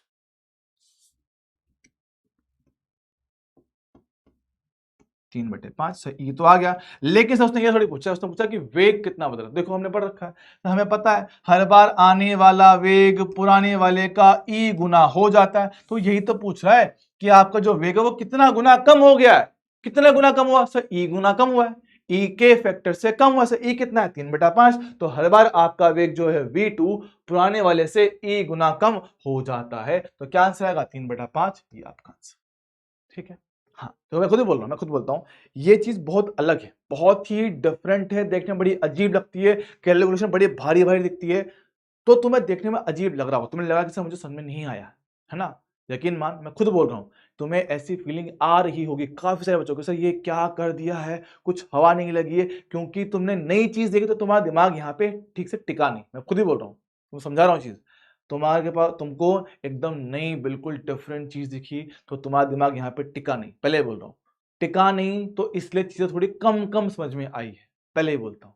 तो आप इसको एक बार दोबारा देखना, ध्यान से सुनना, ये सोच के सुनना कि हाँ मुझे नहीं आता, मुझे सीखना है। अगर इस सोच के साथ दिखेगा, एक बार में समझ में आएगा, गारंटी दे रहा हूं, एक बार में आएगा। चलेगा? हाँ जी सर। यहां देखो सर, पूछा गया एक कण को h ऊंचाई से एक स्थिर क्षैतिज तल पर गिरता है तथा उछलता है। यदि E निश्चित गुणांक, या बोले अपना प्रत्यावर्तन गुणांक है, तो कण के विराम में आने से पहले चले गए कुल दूरी। सर अभी अभी मैंने आपको याद करने को कहा था, h into 1 plus E square बटे 1 माइनस ई स्क्वायर। एग्जाम में पूछा गया है, और नीट में भी एक बार इसको पूछा गया था, नीट के एग्जाम में एक बार ये पूछा गया है। सर ठीक है, चलेगा। यहां देखो सर, ये क्वेश्चन अपन देख चुके क्या? टक्कर के पश्चात दोनों वस्तुएं चिपक गई। ठीक सर, चिपकने दो। सर 3 और 2, है ना? वेग कितना? 3 है, द्रव्यमान है 2 किलो।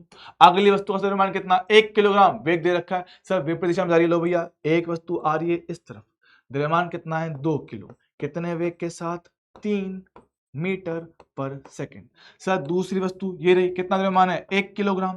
सर ये आ रही है विपरीत दिशा में, कितने वेग के साथ? 4 मीटर पर सेकंड के साथ। अब सर बोल रहा है टकराने के बाद सर दोनों वस्तुएं आपस में चिपक गई तो वे दोनों जाएंगी एक साथ अंतिम वेग के साथ।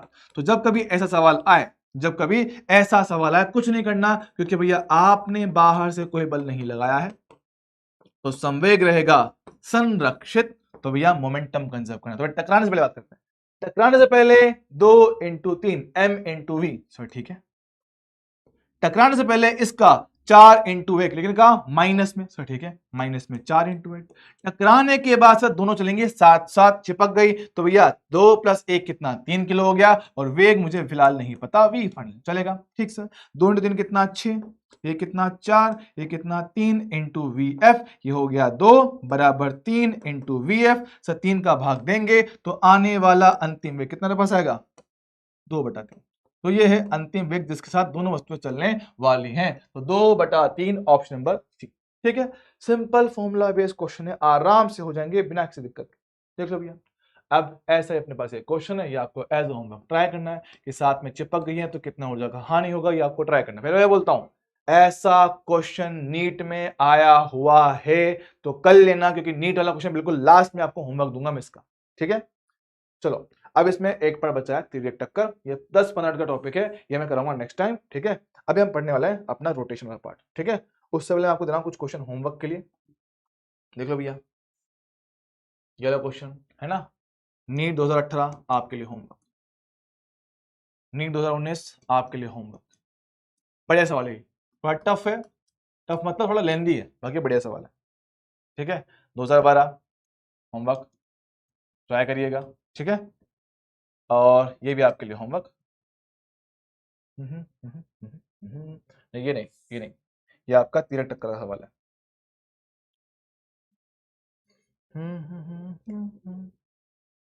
ठीक है, ठीक है, ठीक है, और ये भी ठीक था, सिर्फ ये आपका प्रत्या। ठीक है, चले। तो फिलहाल आपको ये आपको एज अ होमवर्क करना है। ठीक है, और ये भी आप थोड़ा सा सोचना एक बार, यह भी आपका होमवर्क। ठीक है, ये आपके होमवर्क है, ट्राई करिएगा, क्वेश्चन पढ़ोगे आराम से समझ में आ जाएगा। अब बात करें भैया रोटेशनल मोशन, घूर्णन गति। तो भैया इसको चालू करने से पहले बढ़िया आराम से आंखें बंद करो, स्क्रीन को पॉज करो, बस 10-15 मिनट रेस्ट करो, दिमाग को शांत करो, क्योंकि एकदम नया पार्ट स्टार्ट कर रहे हैं, तो एकदम दिमाग को शांत कर लो, सुकून से शांति से पानी नहीं पियो, रेस्ट करो, आंखें बंद करो, मोबाइल मत घुसना, बोल रहा हूँ, जिनको समझ में आ भी रहा है वो भी 10 मिनट रेस्ट करो ताकि इसमें कंसंट्रेशन अच्छे से बन पाए। ठीक है, आंखें बंद करेंगे, 5-7 मिनट रेस्ट लेंगे, थोड़ा मैं ये पानी नहीं पी लेता हूँ। ठीक है सर, तो चलिए शुरू करते हैं। बात सुनो, घूर्णन गति बताऊं आपको, ऐसे बहुत आसान टॉपिक है, बहुत ही ज्यादा आसान। देखो बताऊं, आप क्या क्या चीजें दोबारा पढ़ने वाले हो उसकी बात करो। जैसे सर हमने कभी पढ़ा था काइनेमेटिक्स, पढ़ा था सर, पढ़ा था काइनेमेटिक्स, पढ़ा sir, motion in 1D, motion in 2D। अरे सरल रेखीय गति है ना, पढ़ रखा ना, सरल रेखीय गति या समतल में गति, हाँ सर पढ़ रखा है, सब जानते हैं।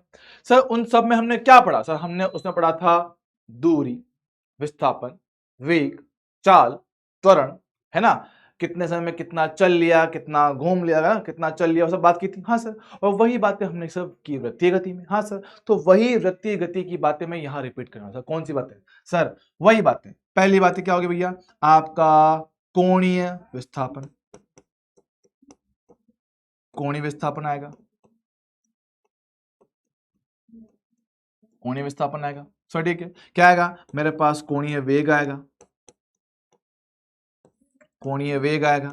अच्छा, तो और क्या आएगा मेरे पास, और आएगा कोणीय त्वरण आएगा, कोणीय त्वरण भी मेरे पास आएगा। अच्छा सर, ये सब पढ़ेंगे भाई, कितने टाइम में कितना चल लिए, क्या नहीं चला, कितना वेग आया, कितना नहीं आया, कितना उसका त्वरण था, कितना उसका मंदन था, ये सब बात हम देख चुके हैं सर। कहां देखी थी? सर्कुलर मोशन में सब कुछ करवा चुका हूं कि सर मेरे को थीटा पता है, ओमेगा निकालना है, अल्फा निकालना है। हाँ सर, हम करते हैं अवकलन, यहां करेंगे अवकलन, हम जानते ही ऑलरेडी, यही सब जानते हैं, ये सब जानते हैं, हाँ हम देख चुके हैं। अच्छा, फिर हमने पढ़ा कौन सा chapter, NLM, Newton's law of motion. Sir वहां पे सबसे पहले हमने जो पढ़ा था वो था आपका इनर्शिया, जड़त्व। हाँ सर, तो उसी से मिलती जुलती एक टर्म यहां पढ़ेंगे, क्या, जड़त्व आघूर्ण। एकदम सिमिलर टर्म है जड़त्व आघूर्ण, जी हाँ सर, वही टर्म पढ़ूंगा, जड़त्व आघूर्ण पढ़ूंगा। अच्छा सर, वहां में क्या पढ़ा सर, वहां पे हमने पढ़ा बल के बारे में। यहां क्या पढ़ेंगे, बल का ही आघूर्ण, बल आघूर्ण। भाई वहां पे गति कौन करवा रहा था सर, वहां पे गति करवाई थी बल ने, यहां गति करवाएगा बलागुण, टॉर्क, टॉर्क, टॉर्क। अच्छा सर, वहां हमने पढ़ा संवेग, मोमेंटम, यहां पे आएगा मेरे पास कोणीय संवेग। अच्छा, कोणीय संवेग, देख लो भैया, सारी बातें रिपीट होने वाली है, सारी बातें। संवेग पढ़ा, यहां पढ़ेंगे कोणीय संवेग। अच्छा, और कुछ सर, वही सब चीजें जो हमने पढ़ा था वहां पे, एफ नेट बराबर 0, एफ नेट बराबर ma, वही चीज यहां पे रिपीट करूंगा। टॉर्क मेरे पास आएगा, बिल्कुल वही सब बात करने वाला हूं। अच्छा अच्छा अच्छा, तो ठीक है सर। फिर हमने पढ़ा क्या, वर्क एनर्जी पावर। हाँ सर, वर्क एनर्जी पावर पढ़ा सर। क्या पढ़ा सर, हमने पढ़ा कार्य निकालना, वो यहां भी सीखेंगे सर। कार्य ऊर्जा प्रमेय, वो यहां भी आएगी सर। मेरे पास क्या बोलते हैं, गतिज ऊर्जा, यहां भी आएगी। स्थितिज ऊर्जा, यहां भी आएगी। सेम कहानी है, मतलब सारी की सारी जो कहानी आप ऑलरेडी जानते हो ना, बस उसी को बार बार रिपीट करना है, बार बार वही चीज पढ़नी है, कुछ नया नहीं आएगा। बस फर्क क्या है, अब आपको ये सारी सारी एक साथ देखनी है। और किस में देखनी है, घूर्णन गति, रोटेशन देखनी है। सर रोटेशन में फर्क क्या होता है, रोटेशन मेरे पास वृत्तीय गति से अलग कैसे होता है, सर समझो कि सर वृत्तीय गति में क्या है, ये पेन है सर, मैंने पेन को बांधा रस्सी से और पेन को घुमा रहा हूं ऐसे सर्कल में। समझना कि सर फर्क मेरे पास है कि मेरे पास मान लो ये बड़ी सी बॉल है सर, मैं इसको घुमा रहा हूं वृत्तीय पथ में। सर कैसे, ऐसे। ये पूरी सब पूरी वस्तु मेरे पास वृत्तीय पथ में घूम रही है। देखो सब पूरी की पूरी वस्तु इस केंद्र के सापेक्ष, इस केंद्र सापेक्ष क्या है, वृत्तीय पथ में घूम रही है। देखो सर, इस केंद्र के सापेक्ष वृत्तीय पथ में घूम रही है, घूमने दो। तो क्या होगा सर, इस वस्तु का हर एक बिंदु, चाहे वो बिंदु इसका केंद्र बने, चाहे वो ये बने, चाहे ये बने, चाहे ये बने, कोई सा बिंदु, इस बिंदु का, इस वस्तु का हर एक बिंदु इस केंद्र के सापेक्ष, या बोले इस अक्ष के सापेक्ष, इस वस्तु का हर एक बिंदु इस अक्ष के सापेक्ष, इस वस्तु का हर एक बिंदु इस अक्ष के सापेक्ष मेरे पास क्या है, वृत्तीय पथ पे चलेगा। अच्छा, देख रहे हो फर्क, देख रहे हो सर, ये पूरी की पूरी वस्तु वृत्त में चल रही, इसको बोलते हैं वृत्तीय गति, सर्कुलर मोशन। अच्छा, इसको बोलेंगे भाई क्या, सर्कुलर मोशन, बोले तो वृत्तीय गति। जी हाँ सर, ये बात मेरे को पता है। अब मेरी बात समझना, अगर ये चीज क्लियर सर, इसका रोटेशन से अलग क्या हुआ, अलग भाई ये है कि इस बार जो आपकी वस्तु है ना, इस बार जो आपकी वस्तु है आपकी घूर्णन अक्ष उसी वस्तु से गुजरेगा। सर देखो ये वस्तु है, हाँ सर सेम वस्तु है, सेम वस्तु है। अब ये वस्तु से आपकी घूर्णन अक्ष गुजर रही है कुछ ऐसे। अच्छा, ऐसे आपकी घूर्णन अक्ष है और आपकी वस्तु अब इसके सापेक्ष ऐसे गोल गोल घूम रही है। अच्छा, गोल गोल घूम रही है। सर देख सर देख सर, इसमें क्या था, इस वस्तु के जितने भी बिंदु थे सब के सब सर्कल में घूम रहे थे। सब पूरी की पूरी वस्तु ऐसे घूम रही थी। हाँ सर, यह है वृत्तीय गति। सर घूर्णन क्या है? घूर्णन ये भैया अपनी अक्ष के सापेक्ष घूमना। सर ये वस्तु है, पहले ये ऐसे घूम रही थी, अब ये एक जगह पे खड़ी होकर ऐसे से घूम रही है, तो बोलते हैं घूर्णन। अच्छा, तो भाई जितने भी बिंदु इस वस्तु पे हैं सर, सब के सब करेंगे वृत्तीय गति। हाँ सर, लेकिन वो बिंदुओं को छोड़ के जो इसकी अक्ष पे देखो, जो यहां पर होंगे सर, वो तो वृत्तीय पथ पे चले नहीं पाएंगे, वो तो अपने ही बिंदु पे बैठे बैठे बस घूमते रहेंगे। लेकिन जो बिंदु इस अक्ष के अलावा कहीं और है, जो बिंदु इस अक्ष के अलावा कहीं और है, सब मान लो यहां पर है, हमारे पास क्या है, कोई बिंदु है वो यहां पर, तो ये क्या होगा, इस अक्ष के साथ साथ वो भी ऐसे ऐसे वृत्त में घूमेगा। सर कोई वस्तु मेरे पास मान लो यहां पर है, बिंदु यहां पर, तो वो इस अक्ष के साथ ऐसे वृत्त में घूमेगा। सर कोई वस्तु यहां पर है तो वो अक्ष के साथ में ऐसे वृत्तीय पथ में घूमेगा। अच्छा, तो भाई जितने भी बिंदु इस वस्तु पर हैं अक्ष के अलावा वो सब के सब वृत्त में घूमेंगे। सर अक्ष बोले तो अक्ष मतलब वो रेखा जिसके सापेक्ष वस्तु आपकी घूम रही है ना, ये फिक्स है, इसके चारों तरफ वस्तु को घुमाया जा रहा है, उसको बोलते हैं अक्ष। तो ठीक है, ये बनेगा अक्ष। तो ये फर्क समझ रहे हो? फर्क सिर्फ इतना सा है कि वृत्तीय गति में पूरी की पूरी वस्तु आपकी घूमती है, लेकिन आपके घूर्णन में, रोटेशन में होता क्या है, घूर्णन अक्ष वस्तु से ही गुजरता है, तो कुछ बिंदु हमेशा ऐसे रहेंगे जो आपके घूम नहीं पाएंगे, वो अक्ष पे ही चुपचाप बैठे रहेंगे, मेरे बैठे बैठे घूमते रहेंगे, लेकिन वृत्त नहीं बना पाएंगे। सर ठीक है, आप सुनो सर, जहां वृत्त आ गया सर, देखना सर, जहां मेरे पास वृत्त आ चुका है, फोकस करियो दोस्त। सर मेरे पास क्या है, कोई बिंदु है, सर बिंदु है, सर बिंदु है, सर किस पे चलेगा, सर ये चलेगा वृत्तीय पथ पे चलेगा। लो भाई चला दो, वृत्तीय पथ पे चलेगा। सर अगर वस्तु वृत्तीय पथ पे जाएगी, फोकस करना, अगर वस्तु वृत्तीय पथ पे जाएगी तो इसकी कुछ त्रिज्या भी तो आएगी, बात तो करेक्ट है, त्रिज्या है। अब ओमेगा कोणीय वेग से घूमेगा, त्रिज्या भी है, वृत्तीय गति है। क्या वृत्तीय गति में हमने पढ़ रखा है क्या कि सर वस्तु जब चलेगा इसके पास एक स्पर्श रेखीय वेग आएगा, वी टेंजेंशियल। हाँ जी सर, वी टेंजेंशियल मेरे पास वेग आएगा। हाँ सर, हमने पढ़ रखा है, ये होता है ओमेगा कोणीय वेग। हम जानते हैं कि भैया ओमेगा कोणीय वेग जो होता है वो क्या होता है कि कितना कोणीय विस्थापन चला है और कितने समय में चला है। हाँ जी सर, इसको क्या बोलते हैं, इसको बोलते हैं एवरेज। औसत कोणीय वेग कितना आता है, कुल कोणीय विस्थापन बटा कुल समय। अजी हाँ सर, ये तो सही है, ये तो एकदम सही है। अगर हमसे पूछ लिया जाए कि तात्क्षणिक इंस्टेंटेनियस कोणीय वेग क्या होगा, तो वो क्या बनेगा दोस्त, वो बनेगा ओमेगा इंस्टेंटेनियस। क्या बनेगा दोस्त, बनेगा डी थीटा। ओहो, डी थीटा बटा डी टी। हाँ हाँ सर, हम जानते हैं, वृत्तीय गति में हम ये सब पढ़ चुके हैं। जानता है क्या, सब बिल्कुल जानता हूं। अच्छा सर, अब अगर मुझे आपका स्पर्श रेखीय वेग निकालना, सर कितना आता है, वीटी बराबर ओमेगा इंटू आर। हाँ सर, एकदम पक्का पक्का याद है, हमने से ये निकाला था, बिल्कुल सही बात। सर वस्तु चल रही है, घूम रही है। हाँ सर, सर वस्तु के पास अगर वेग है, अगर वस्तु के पास सब वेग है तो त्वरण भी तो बन सकता है। सब बिल्कुल बन सकता है। अगर त्वरण पिक्चर में आएगा तो भाई ओमेगा को बदलने वाला कौन होता है, कोणीय त्वरण अल्फा। ओहो ओहो सर, अगर कोणीय वेग ओमेगा बदलेगा तो उसको बदलने के साथ साथ वीटी बदलेगा। सर बिल्कुल सही बात है, वीटी बदलेगा तो वीटी को बदलने के लिए क्या आता है, एटी आता है। हाँ जी सर, एटी मेरे पास आता है, एकदम सही बात सर। सर वस्तु में घूम रहा है, केंद्र की ओर एक त्वरण और बनता है, सर कौन सा, सेंट्रीपिटल अभी केंद्रीय त्वरण। हाँ जी सर, मुझे अच्छी तरह याद है सर, सेंट्रीपिटल हम लोग पढ़ चुके हैं, कितना, वी स्क्वायर बटा आर। और स्पर्श देखिए कितना होता है, अल्फा इंटू आर। हाँ जी सर, मुझे याद है,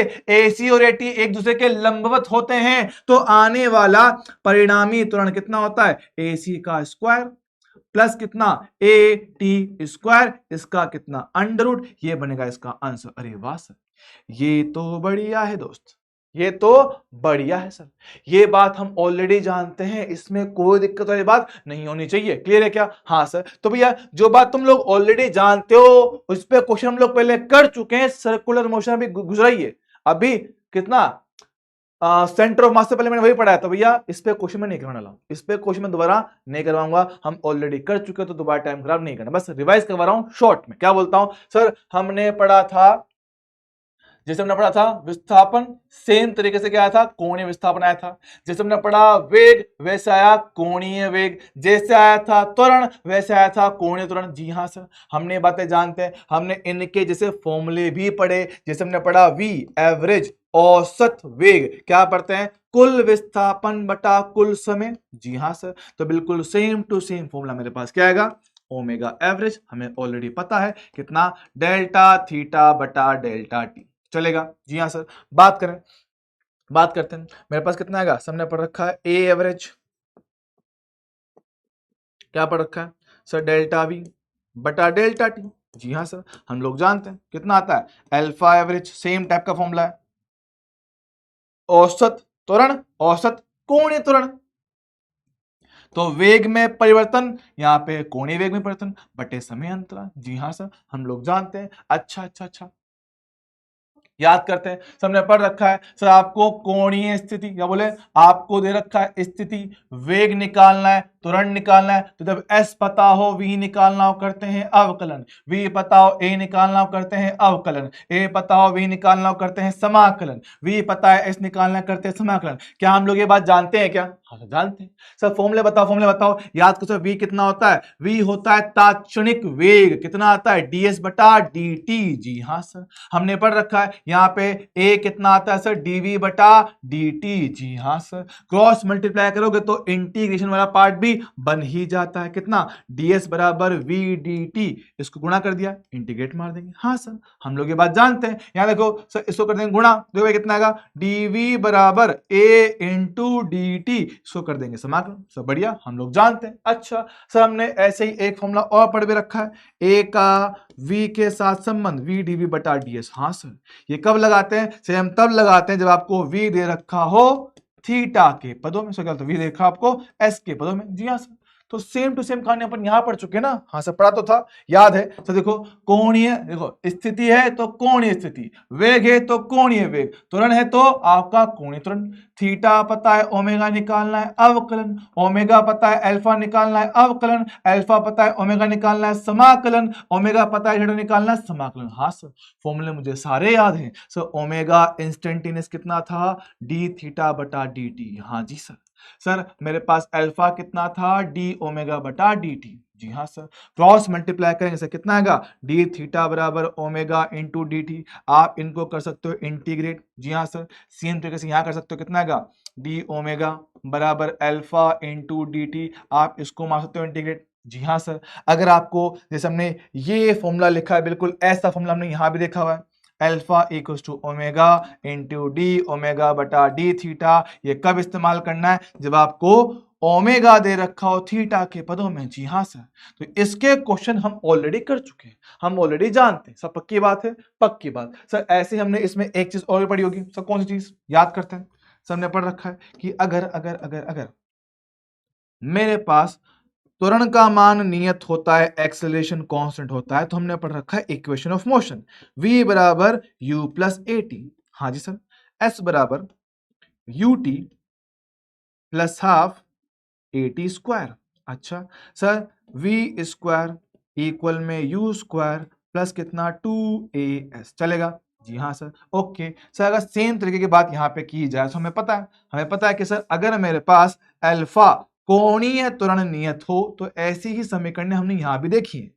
अंतिम कोणीय वेग, प्रारंभिक कोणीय वेग, ये आएगा कोणीय त्वरण इंटू टी। हाँ जी सर, थीटा बराबर omega naught into T plus half alpha T square, बिल्कुल सही बात है। और तीसरा वाला कितना, ओमेगा स्क्वायर बराबर ओमेगा नॉट का स्क्वायर प्लस 2 अल्फा थीटा। तो भैया इसमें मैं एक्स्ट्रा मेहनत नहीं करवाऊंगा, ये चीजें हम ऑलरेडी जानते हैं, तो इन पे क्वेश्चन दोबारा नहीं करवाने वाला हूं। ये आपका काम है, तो ये आपका होमवर्क होने वाला है इस लेक्चर के लिए।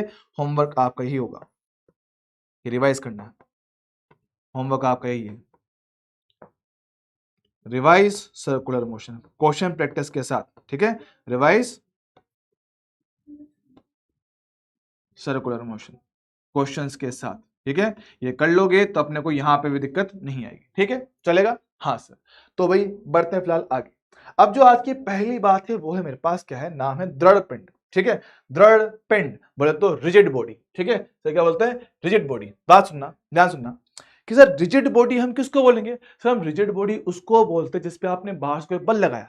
आपने वस्तु पे बाहर से कोई बल लगाया और बल लगाने के बाद भी, क्या कह रहा हूं, बल लगाने के बाद भी अगर वस्तु के आकार आकृति में कोई भी परिवर्तन ना आए, मतलब मैंने बल लगाया, खूब वस्तु को दबाया दबाया दबाया, लेकिन सर क्या है, उसका आकार आकृति में कोई परिवर्तन नहीं आया, तो ऐसी वस्तु को क्या बोल सकते हो? आप बोल सकते हो रिजिड बॉडी। अच्छा सर, मतलब मान लो कोई बॉडी मेरे पास, ये लो भैया बॉडी है, आपने इस पे दोनों तरफ से बल लगा दिया, लो भैया लगा दिया।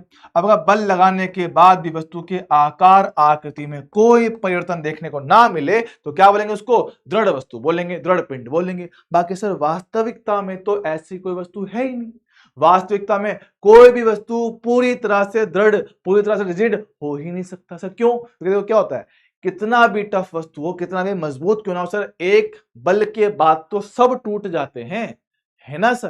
तो भैया सर वस्तु है, कितना भी खींचो सर नहीं टूटे, लेकिन क्या होगा, एक बल ऐसा कभी ना कभी तो आएगा ना जब ये टूट जाएगा। सब बात तो करेक्ट है। तो सर क्या होता है, हर एक वस्तु पूरी तरह से दृढ़ नहीं होती है, लेकिन हाँ एक फोर्स की लिमिट तक, एक फोर्स की सीमा तक आप उसको रिजिड मान सकते हो। चलेगा सर? दौड़ेगा, बढ़िया है। अच्छा सर, ऐसे इसको एक और नाम से समझाने की कोशिश करते हैं, समझना कि सर जरा सोचो कि अगर वस्तु के आकार आकृति में कोई भी परिवर्तन नहीं आया है, अगर आकार आकृति में कोई भी परिवर्तन नहीं आया है सर, मतलब बोल सकता हूं ना कि सर कोई भी दो बिंदु पकड़ लो, कोई भी दो बिंदु पकड़ लो, इसके अंदर मान लो ए और बी, तो सर अगर इनके बीच में पहले दूरी डी था तो सर ये मुझे डी रहेगा। सर क्यों?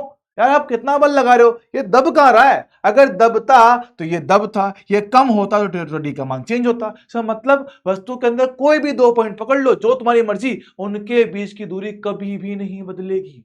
सर इनके बीच की सर दूरी कभी भी नहीं बदलेगी, तो आप इसको रिजिड बॉडी बोल सकते हो। क्या बोला देखो, यदि बाह्य बल के प्रभाव में वस्तु के अंदर किन्हीं भी दो बिंदुओं के मध्य दूरी अपरिवर्तित रहती है तो वस्तु को दृढ़ कहा जाता है। सर सेम बात है। अच्छा सर, बात तो क्लियर है। अब पता है इससे सर हम कुछ चीजें और सीख सकते हैं। सर क्या? सुनना कि सर मेरे पास क्या है कि अगर मेरे पास दो बिंदुओं के बीच की दूरी नहीं बदली, जरा सोचना, फोकस करना कि सर फोकस करना, समान दो बिंदु है, ए है, ये बी है, फोकस करना, ए और बी है। मान ले सर दोनों वस्तुएं चल रही है, दोनों बिंदु मेरे पास चल रहे हैं सर, गति हो रही है, ठीक है। मैं कह रहा हूं इसका वेग है, इसके पास भी वेग है, मुझे बता इनके बीच की दूरी की बात कर रहा हूं, फोकस करना। मान ले इसका वेग 5 है, इसका वेग 4 है, तुम देख के बताओ क्या इनके बीच की सर दूरी बढ़नी चाहिए कि कम होनी चाहिए? सर आगे वाले का वेग ज्यादा है, पीछे वाले का कम है, सर ये तेज चल रहा है, ये तेज चलेगा तो आगे भग जाएगा, आगे भगेगा सर मतलब दूरी इनके बीच की लगातार बढ़ेगी। सही बात है क्या? दोनों के सर बीच की दूरी लगातार बढ़ेगी। सर सही बात है, सही बात है। अच्छा सर अगर ये ज्यादा तो बढ़ रही, सर ठीक है, केस उल्टा कर दो, ये कितना कर दिया सर मैंने? 3 कर दिया। लो अब सर अब तो पीछे वाले का वेग ज्यादा है, आगे वाले का कम है, तो सर ये इसके नजदीक आएगा, सर डी कम होगा। डी मेरे पास क्या होगा सर? कम होगा। सर बात तो करेक्ट है, सर डी कम होगा। लेकिन मैं कह रहा हूं कि अगर दोनों का वेग सेम कर दूं तो, दोनों का वेग सेम कर दूं तो सर अब इसका वेग भी 4, इसका भी 4, सर मतलब इनके बीच की सर दूरी कभी भी नहीं बदलेगी, कभी नहीं बदलेगी। तो देखना क्या दोनों का वेग अगर समान है तो सापेक्ष वेग कितना आएगा? सर 4 - 4 0। सापेक्ष वेग कैसे निकालोगे? सर घटा के निकालोगे ना, दो वस्तुएं समान दिशा में चल रही हैं, सापेक्ष आएगा घटा के। जी हाँ सर, तो 4 - 4 कितना आएगा? 0 मेरे पास आएगा। अच्छा अच्छा अच्छा, तो क्या बोल रहा हूं, सापेक्ष वेग आएगा सर उनको घटा के।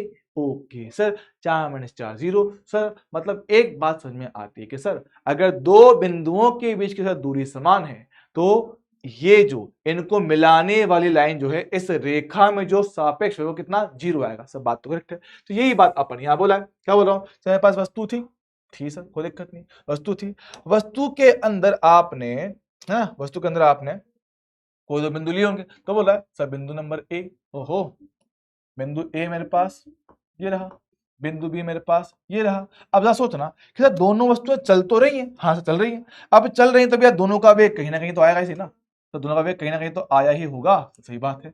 अरे यार, दोनों का वेग कहीं ना कहीं तो आया है। अब सुनो, सर सुनो, अब बोल रहा है सर दोनों का वेग कहीं ना कहीं तो है, सर जरूरी नहीं इसका वेग यहीं पे आए, कहीं और भी आ सकता है। सर सही बात है, इनका वेग किसी भी दिशा में बन सकता है, तो मैं मान रहा हूं। तो मान लो इसका वेग कहां? ये, ओहो, कर्षण चेंज करता है,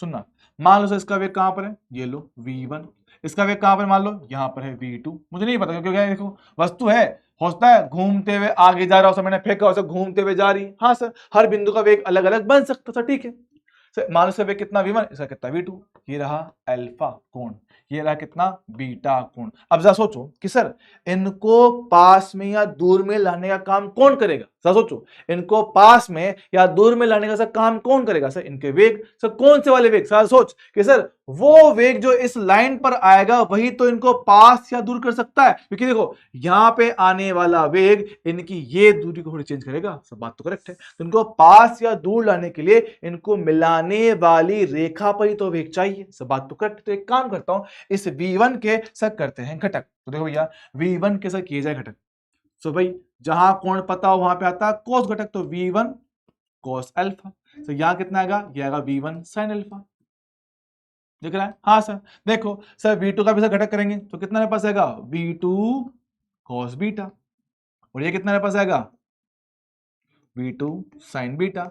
अब अगर इनके बीच की सर दूरी d को नियत रखना है तो इस दिशा में दोनों को मिलाने वाली रेखा के अनुदिश मेरे पास वेग सेम आना चाहिए सर। मतलब क्या बोल रहा हूं, v1 cos अल्फा बराबर v2 cos बीटा। हाँ जी सर, ये बराबर होना चाहिए। अब अगर दोनों मान मेरे पास समान होंगे तो सापेक्ष कितना आएगा सर, जीरो।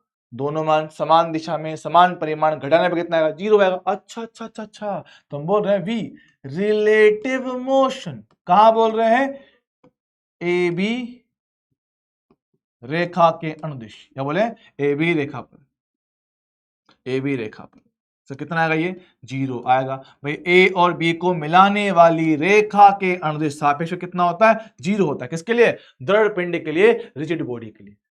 अच्छी चीज है, बढ़िया चीज सर, चलेगा सर। या फिर इसको ऐसे बोल सकते हो कि सर दोनों को मिलाने वाली रेखा के अनुदिश क्या मेरे पास वेग सेम आएगा। अच्छा अच्छा, लिखो इस चीज को, लिखो ए व बी को मिलाने मिलाने वाली रेखा पर वेग सेम आएगा। भाई दोनों को मिलाने वाली रेखा पे वेग मेरे पास सेम आएगा सर, ठीक है। तो v1 cos alpha v2 cos beta हर बार सेम आएगा सर, ठीक है। अच्छा सर, अगर ये दोनों सेम से तो आपस में कैंसिल हो गए। देखो भैया इसके वेग ने इसको उड़ा दिया, सापेक्ष देख रहा हूं सर, ठीक है। मैं देख रहा हूं सर, अब सुनना, अब अगर मैं a के सापेक्ष देखूं, अगर मैं a के सापेक्ष देखूं, अगर a के सापेक्ष देख रहा हूं, अगर मैं साहब को a के सापेक्ष देख रहा हूं तो देखो भैया, देख लो देखो, तो ये था मेरे पास a और b, हाँ सर a और b मेरे पास ये रहा। तो भैया सर ए को रोककर अपने वेग बी को दे दिया उल्टे, हमने पढ़ रखा है कि भैया जब कभी हम देखते हैं सापेक्ष वेग, जिसके सापेक्ष देखते हैं ए के सापेक्ष भैया उसको रोक लेते हैं, उसको रोक लिया और रोक के इसका जो वेग है वो बी को दे देते हैं उल्टा करके, सर ठीक है बी को दे देंगे, कोई दिक्कत नहीं है। पर समझो सर ये वाले वेग तो सीमित है ना। फॉर एग्जाम्पल मान लो कितना ये कितना आया था, ये 4 था, ये भी कितना 4 था सर, 4 आगे इसको उल्टा करके यहाँ चिपका दे, 4 4 आगे 4 पीछे, सर कितना आएगा, जीरो आएगा सर। बात तो करेक्ट है, सोचो ना, ये भी 4 है ये भी 4 है, अब अगर आप इसको उल्टा करके वहां चिपका भी दोगे तो 4 आगे 4 पीछे आपस में कट, खत्म। जी हाँ सर, मतलब ये दिशा ए बी को मिलाने वाली दिशा के वेग तो किसी काम के नहीं, किसी भी काम के, तो भैया इनको तो यूज करना ही नहीं है। समझा कौन, ये वाला। सर इसको उल्टा करके यहां चिपका दूं, देखो भैया यहां पे वेग कौन कौन से आएंगे सर, v2 sin बीटा तो पहले ही था, और a के वेग को उल्टा करके जोड़ा कितना, v1 sin अल्फा आया। सब बात तो करेक्ट है सर। फिलहाल मैं इसको कितना v परपेंडिकुलर बोलता हूं सर, क्यों, क्योंकि ए बी के लंबवत मेरे पास आ रहा है सर, दूरी कितना d, ए बी के लंबवत आया इसलिए आप इसको बोल रहा हूं v परपेंडिकुलर, ठीक है। बात सुन सर, देखना सर एक तरह से ये केंद्र बन रहा है, ये दूरी त्रिज्या बन रही है, ये वेग बन रहा है। क्या सर आपकी वस्तु एक तरह से वृत्तीय पथ पे गति कर रहा है सर, कैसे, देख लो, ओ अरे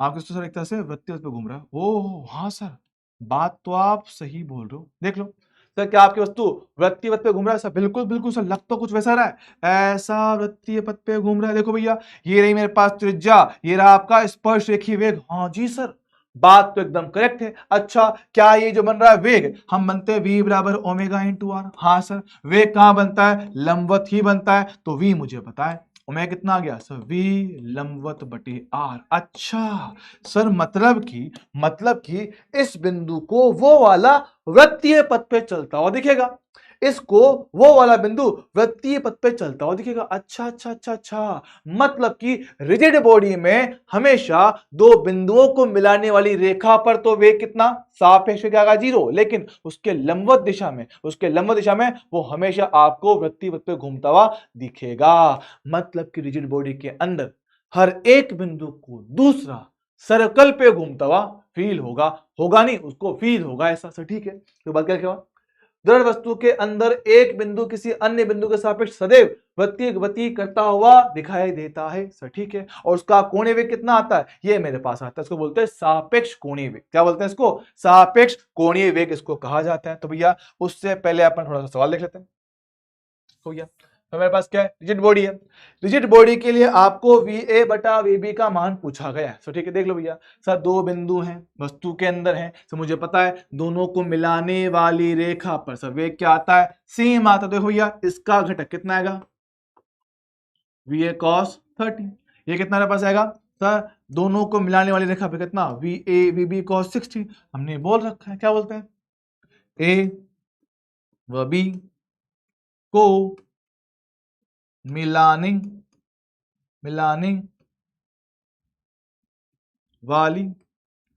वाली रेखा पर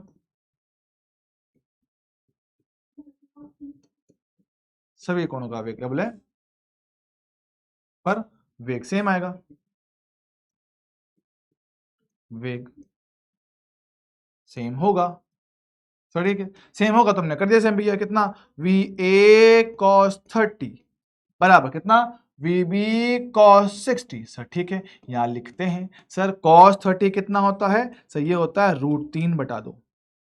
सर cos 60 कितना होता है? ये होता है 1 बटा 2।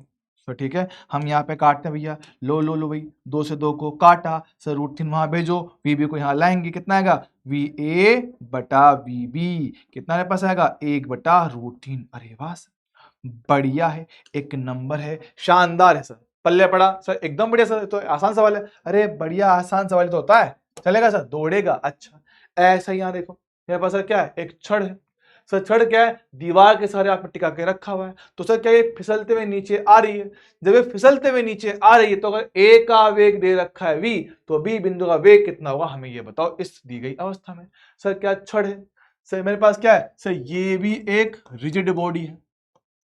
क्या सर मेरे पास? ये भी एक रिजिड बॉडी है, दृढ़ वस्तु है। अब अगर ये एक दृढ़ वस्तु मेरे पास है, अगर मेरे पास ये एक दृढ़ वस्तु है, तो सर ये दृढ़ वस्तु है, तो दोनों बिंदुओं को मिलाने वाली रेखा, देखो क्या, दोनों बिंदुओं को मिलाने वाली रेखा पर मेरे पास वेग आना चाहिए सेम। सो ठीक है, देखो भैया, v यहां पर है, सर ये थीटा है, अगर मेरे पास ये कोण थीटा है, सर कितना आएगा? 90 माइनस थीटा। सही है क्या? हाँ सर, कोण कितना? 90 माइनस थीटा, चलेगा सर। 90 माइनस थीटा से करेंगे घटक, कितना आएगा? v का घटक किया जाए v cos 90 minus theta. cos 90 minus क्या होता है सर? साइन थीटा बनता है, तो v साइन थीटा हुआ इस a का वेग इसकी लाइन पे। सर b का करेंगे घटक, सर देखो ये रहा, ये थीटा, तो ये भी कितना? थीटा, तो VB का घटक इस लाइन पे कितना आएगा? VB cos theta. वही बात सर, रिजिड बॉडी है, दोनों को मिलाने वाली रेखा के, दोनों को मिलाने वाली रेखा पर वेग मेरे पास सेम आना चाहिए। तो देखो भी कितना है? V sin थीटा बराबर VB cos थीटा। तो मुझे निकालना है VB, तो cos को लाऊंगा इस तरह, तो देख आने वाला VB कितना आएगा? V sin थीटा डिवाइड में कितना? cos theta. सो ठीक है, साइन बटा cos क्या होता है भाई? tan मेरे पास आता है, तो VB बराबर कितना का? V tan theta. ये है मेरे पास VB का मान। लो भैया आ गया। तो भैया लोग इसको पढ़ाते सर कहां पे? क्या बोलते हैं उसमें? एनएलएम में। सो बोलते हैं इसको आप बोलते हैं वेज कांस्टेंट या नॉर्मल कंस्ट्रेंट, कंस्ट्रेंट मोशन पढ़ाते हैं इसको, कंस्ट्रेंट मोशन में पढ़ाते हैं इसको, बाध्य गति के भैया हमारे पास तो छड़ बोलते हैं, छड़ कि छड़ की लंबाई के अनुदिश वेग हमेशा समान होता है। क्यों होता है? इसलिए होता है क्योंकि भैया वो क्या है, वो एक रिजिड बॉडी है, रिजिड बॉडी है, दृढ़ वस्तु है। तो कोई भी दो बिंदु पकड़ो, उनको मिलाने वाली रेखा के अनुदिश आपका वेग हमेशा सेम बनेगा। क्लियर है क्या? हाँ जी सर। मेरे हिसाब से इसमें आपको कोई दिक्कत, कोई टेंशन, कोई दुख दर्द होना तो नहीं चाहिए। क्या बोलती पब्लिक, बढ़िया है क्या? हाँ जी सर, एकदम बढ़िया, शानदार, मजेदार, जोरदार है, चलेगा। अच्छा अच्छा अच्छा, बात सुनते हैं आप सर। सापेक्ष कोणीय वेग सर अभी तो पढ़ा है सापेक्ष सर, कहाँ पढ़ा है? झूठ के बोल रहे हो। अरे बी का वेग ए के सापेक्ष अभी निकाला था, कहाँ निकाला था? देख याद कर, अभी किया, अभी सर मेरे पास दो कण थे, हाँ सर थे, बिल्कुल थे। आपने कहा सर दो बिंदु, बिल्कुल सही बात, ए और बी, बिल्कुल सही बात सर। दोनों का वेग थे, बिल्कुल था सर, आपने अभी भी करवाया, फोकस करिए भाई सर। अभी भी कहा जस्ट सर इनके दो वेग थे, हाँ हाँ सर किया तो था। इसका वेग आपने कितना वी ए बोला, आपने इसका वेग सर कितना वी बी बोला, बिल्कुल सही बात है, एकदम सही बात है। मैं कह रहा हूं सर आपने कौन माना था अल्फा, ये माना था बीटा, बिल्कुल सही सर। हमने किए घटक, हाँ सर, तो वी ए का घटक यहाँ कितना आया था, वी ए कॉस अल्फा। देखो रिपीट कर रहा हूँ, वही चीज रिपीट कर रहा हूँ, कुछ नया नहीं कर रहा हूँ, इसलिए थोड़ा सा फास्ट चल रहा हूँ। तो वी बी कॉस बीटा आएगा सर, ठीक है। वी ए का घटक इसके लंबवत कितना, वी ए साइन अल्फा, ये कितना वी बी साइन बीटा, हाँ जी सर। अब अगर आपको मेरी बात याद है, आपको मेरी बात याद है, क्या बोल रहा हूँ, क्या बोल रहा हूँ, ए ओहो हो,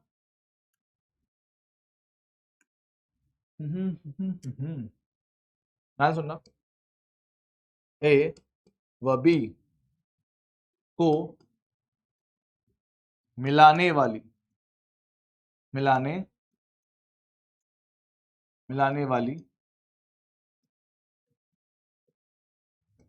रेखा के लंबवत, रेखा के लंबवत सापेक्ष वेग की बात कर रहा हूं। दोनों को मिलाने वाली रेखा के सापेक्ष वेग, लंबवत सापेक्ष वेग देखना सर। अगर लंबवत की बात करें तो लंबवत में कौन क्या है सर, ए का वेग तो लंबवत में सर कितना आया है, वो है वी ए साइन अल्फा। लंबवत दिशा में सर बी का वेग कितना है सर, ये है वी बी साइन बीटा। अच्छा सर, हम कर रहे हैं ए के सापेक्ष, याद करेंगे सर, बोलता हूं बी का वेग ए के सापेक्ष कहां, लंबवत दिशा में। सर अगर ए के सापेक्ष करोगे तो ए को रोक के इसको वेग को उल्टा करके यहां जोड़ देंगे, कितना वी ए साइन अल्फा। जी हाँ सर, हमने पढ़ा था, हमने कहा था भैया कुल वेग कहां है, यहां है, इस लंबाई डी के लंबवत है। तो भाई मेरे पास इसका जो भी मान आएगा, जरूरी नहीं कि हर बार यही है, हर बार ये है जरूरी नहीं है, क्या बोल रहा हूं, बस एक एग्जांपल है। तो V B sine beta plus V A sine alpha, साफ साफ दिखता है कि सर मेरे पास ये जो वेग आया है ये इस दूरी डी के लंबवत है, लंबवत है तो भैया वृत्त में घूमेगा। तो भाई क्या बोल रहा हूं, बी का कोणीय वेग ए के सापेक्ष कैसे आएगा भाई, आपका लंबवत वेग कितना आया है, वो लंबवत दिशा में सापेक्ष वेग बटे उनके बीच का दूरी, बटे उनके बीच का दूरी कितना डी। तो ये है आपका सूत्र सापेक्ष कोणीय वेग निकालने का। क्या बोलते हैं इसको, ए बी को मिलाने वाली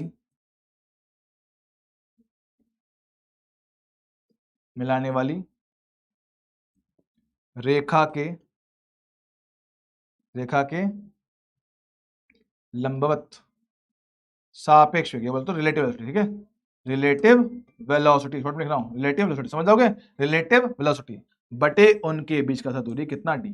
ये अपने पास फॉर्मूला है सापेक्ष कोणीय वेग निकालने का, हम ऑलरेडी देख चुके हैं, बस रिपीट करा अपने एक तरह से सर, ठीक है चलेगा, कोई दिक्कत वाली बात मेरे हिसाब से नहीं होनी चाहिए। क्लियर है क्या? जी हाँ सर, बढ़िया, दौड़ेगा एक नंबर। अच्छा सर सवाल बताओ एक आधे, तो थोड़ा मूड बने। देखो भैया ये रहा, क्या बोल रहा है, एक कण पी ए त्रिज्या के वृत्तीय पथ पर एक समान चाल से चल रहा है, चलने दो सर। सी वृत्त का केंद्र है तथा ए और बी इसका व्यास है।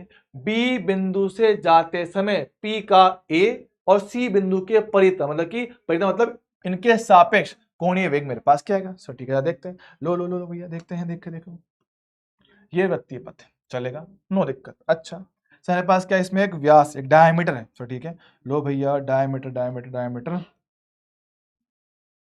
ये डायमीटर, ठीक है, ओहो डायमीटर, ठीक है। अब सर हमारे पास क्या है, एक तो है केंद्र सी, एक है बिंदु ए और एक है बिंदु बी। देखो सर चलेगा, मान लो सर आपकी वस्तु ऐसे घूम रही है, तो भैया बिंदु ए पे जो वेग आया होगा सर वो कैसा, ये रहा होगा अभी, ठीक सर। बिंदु बी पे जो वेग रहेगा वो कितना रहेगा, वो रहेगा ये, ठीक सर। जरा देखना, और सर सी पे तो कोई बिंदु है ही नहीं, तो वेग कितना, 0। ओके बढ़िया। अब वो बोल रहा है कि हमें चाहिए कोणीय वेग, पहले तो कहा ए के सापेक्ष, तो देखना सर हमें क्या चाहिए, बी बिंदु का, बी का कोणीय वेग मतलब इसका कोणीय वेग ए के सापेक्ष, ठीक है। हमने बोला है सर जब कभी सापेक्ष वेग पूछेगा, जब कभी सापेक्ष वेग पूछेगा सर मेरे को चाहिए आपका सापेक्ष वेग, कहां पर, दोनों को मिलाने वाली रेखा के लंबवत दिशा में। सर ठीक है सर, अभी पूछ रहा है बी का कोणीय वेग ए के सापेक्ष, तो पहले दोनों को मिलाओ, मिला दिया, मिलाने के बाद इस रेखा के लंबवत चाहिए सापेक्ष वेग। सर अभी मैं निकाल रहा हूं ए के सापेक्ष, ठीक है। अगर मैं कर रहा हूं ए के सापेक्ष तो ए को रोक लो, अपने वेग को उल्टा करके इस पे चिपका दो, कुल कितना हो गया सर, 2v हो गया। अच्छा तो भैया बी का कोणीय वेग ए के सापेक्ष, सर लंबवत दिशा में कितना वेग आया, 2v मेरे पास आया। सर इनके बीच का सर दूरी कितना है, सर दूरी त्रिज्या r प्लस r, कितना 2r आएगा। सर ठीक है 2r आया, कितना मेरे पास है सर v बटे r। ओके बात करें, सेम चीज बात करें सर सी के सापेक्ष, सर सी तो रुका हुआ है, ये तो केंद्र है, केंद्र से सर दूरी कितना r, ये तो हमें ऑलरेडी पता है नॉर्मल केस है, तो नॉर्मल केस में बात करें तो b का वेग केंद्र के सापेक्ष कितना, ये तो v बटा r ही आता है। तो देखना क्या दोनों का मान सेम नहीं आ रहा, हाँ सर आ तो सेम रहा है, अगर दोनों मेरे पास सेम तो भाई दोनों का जो अनुपात आएगा, ओहो तो अनुपात मेरे पास है कितना, 1:1, हो 1:1। सर बढ़िया है, एक नंबर है, कितना आएगा 1:1, चलेगा सर, दौड़ेगा, बढ़िया बढ़िया बढ़िया बढ़िया सर चलेगा। अच्छा मैं देखो सर वही क्वेश्चन जो आपको दिया था कि मेरे पास दो बिंदु हैं P और Q, इनके वेग दे रखे हैं 8 और 6, कोण दे रखा है, पूछा है कि P के सापेक्ष Q का कोणीय वेग क्या होगा, हमें पता है P के सापेक्ष Q का कोणीय वेग। सर सापेक्ष कोणीय वेग पूछा गया है, हाँ सर मैंने कहा है भैया जब कभी ऐसी हरकत आएगी सर, अगर मुझे किसी एक के सापेक्ष क्या बोल रहा है, P के सापेक्ष, तो Q का वेग निकालना है P के सापेक्ष, हमें चाहिए भैया V रिलेटिव, कहा दोनों को मिलाने वाली रेखा के लंबवत बटे उनके बीच का दूरी। ओके सर सापेक्ष वेग चाहिए दोनों को मिलाने वाली रेखा के लंबवत, सर ठीक है ये रही दोनों को मिलाने वाली रेखा। तो ठीक है घटक करते हैं सर, 8 है, 8 का घटक किया जाए, देखना भैया 8 का घटक किया जाए तो भैया 8 का घटक इस रेखा में कितना आएगा, 8 cos 30, दिख रहा है आप लोगों को, दिख रहा, हाँ दिख रहा है, ठीक है 8 cos 30 और उसके लंबवत 8 sin 30, कितना आएगा सर, sin 30 होता है 1/2, कितना आएगा 4 आएगा, ठीक सर। सेम तरीके से 6 का घटक, सर 6 का घटक लाइन के साथ तो 6 cos 30 और लंबवत कितना 6 sin 30, सर मेरा काम लंबवत से ही है, तो सर 6 sin 30 कितना आएगा सर, sin 30 फिर से 1/2, तो 6 × 1/2 कितना 3 है, सर ठीक है। सर हमको वेग कहां चाहिए, लंबवत में, वो भी कौन सा, सापेक्ष, किसके सापेक्ष, आपको चाहिए P के सापेक्ष, तो ठीक है भैया P को मैं लूंगा रोक, है ना, मैं P को रोक लूंगा, लो भैया सर P को रोक लो और इसके वेग को उल्टा करके उसमें चिपका दो, लो भैया चिपका दिया, कितना 4, सर 4 और 3 समान दिशा में, जी हाँ, तो देखो भैया ये रहा P, ये रहा Q, तो P के सापेक्ष Q का कुल वेग कितना आया, 4 + 3 7 आ रहा है, दूरी कितना दे रखा है 10 मीटर, तो यहां पे रखो ना, सापेक्ष वेग आया कितना 7, दूरी कितना 10, कितना आया 0.7 रेडियन पर सेकंड, क्या बात है, मजा आ गया सर, आराम से काम हो जाएगा। तो 0.7 ऑप्शन नंबर डी, ऐसे क्वेश्चन इसके बन जाते हैं, बहुत आसान होता है, आराम से किए जा सकते हैं, मेरे हिसाब से इसमें आपको कोई दिक्कत वाली बात नहीं होनी चाहिए। क्लियर है क्या, चलेगा सर, बढ़िया बढ़िया बढ़िया, एक नंबर, ठीक है।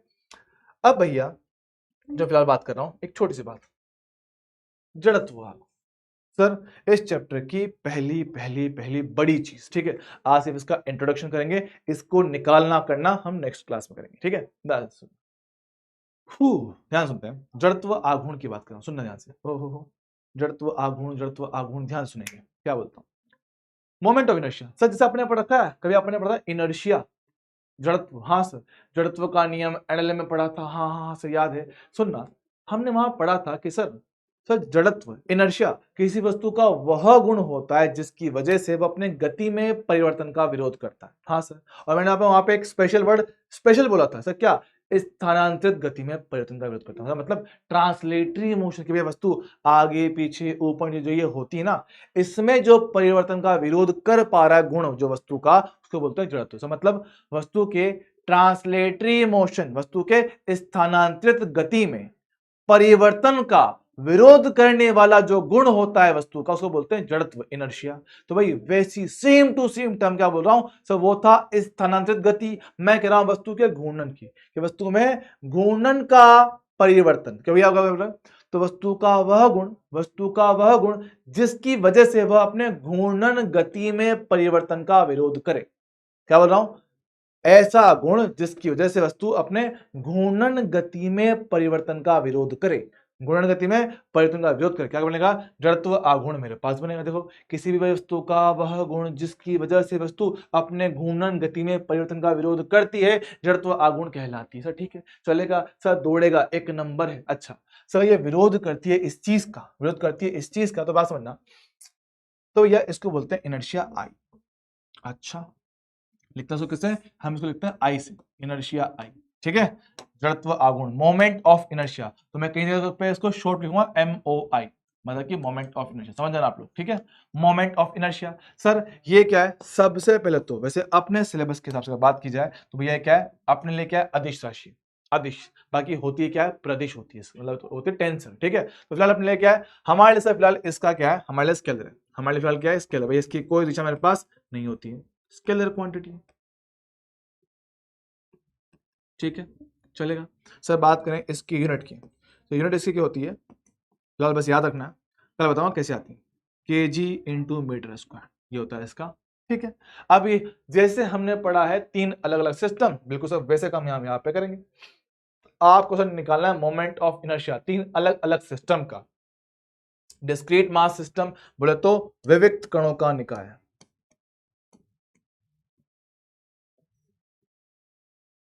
विविक्त कणों का निकाय।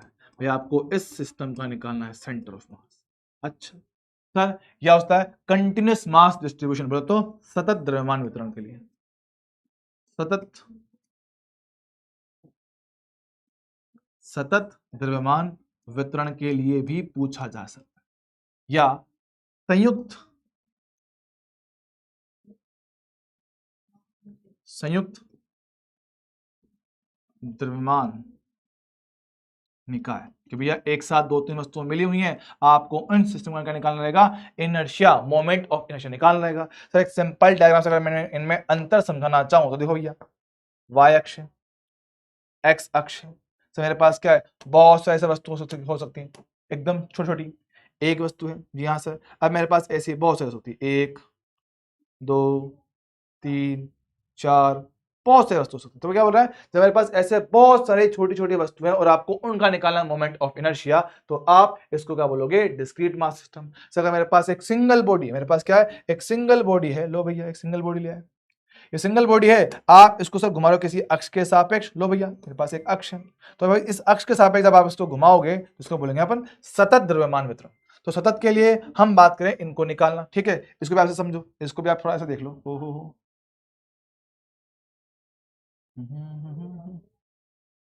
मेरे पास अक्ष मान लो, ठीक है, तो आपका पूरा निकाय इस अक्ष के सापेक्ष घूम रहा है। ये मेरे पास क्या है? आपका डिस्क्रीट मास सिस्टम। यहाँ पे एक सिंगल बॉडी है बड़ी सी जिसपे पूरा द्रव्यमान है, ये बनेगा सतत द्रव्यमान निकाय। और सर मान लो मेरे पास क्या है? अब यहाँ पे कुछ दो तीन बड़ी बड़ी वस्तु, लो भैया दो तीन बड़ी बड़ी वस्तु है सर, एक वस्तु ये रही है ना, एक मेरे पास ये रही, एक मेरे पास फिर ये रही, तो मेरे पास क्या है? दो तीन बड़ी बड़ी वस्तुएं सब दोनों आपस में मिलकर बनी हुई है। तो ऐसे ही निकाय का अगर आपका घूर्णन हो रहा है एक साथ में कुछ ऐसे, तो अगर आपको ऐसे निकाय का निकालना हो मोमेंट ऑफ इनर्शिया, तो वो आएगा इस कैटेगरी में। ठीक सर, तो तीन कैटेगरी का आपको निकालना है मोमेंट ऑफ इनर्शिया, जो हम करेंगे अगली क्लास में। तो अभी के लिए भैया इतना काफी है, बाकी मिलेंगे अगली बार, तब तक के लिए भैया टाटास बाय बाय। अच्छे से इसको कर लेना, प्रैक्टिस कर लेना, थोड़ा पार्ट बचा हुआ है सेंटर ऑफ क्या होता है कोलिजन का, थोड़ा सा 10-15 मिनट का, तो वो मैं नेक्स्ट टाइम पे करा दूंगा ताकि आप पे एक साथ बर्डन ना है। ठीक है, तो अभी के लिए इतना काफी है। Bye bye. ठीक है, और पढ़ लो आराम से, कोई टेंशन नहीं है, तुम्हारा भाई तुम्हारे साथ में। ठीक है, दम लगाना पूरा, रुकना नहीं है, थकना नहीं है, तोड़ के निकलना है। जी हाँ सर, तो जब तक तोड़ेगा नहीं तब तक छोड़ेगा नहीं।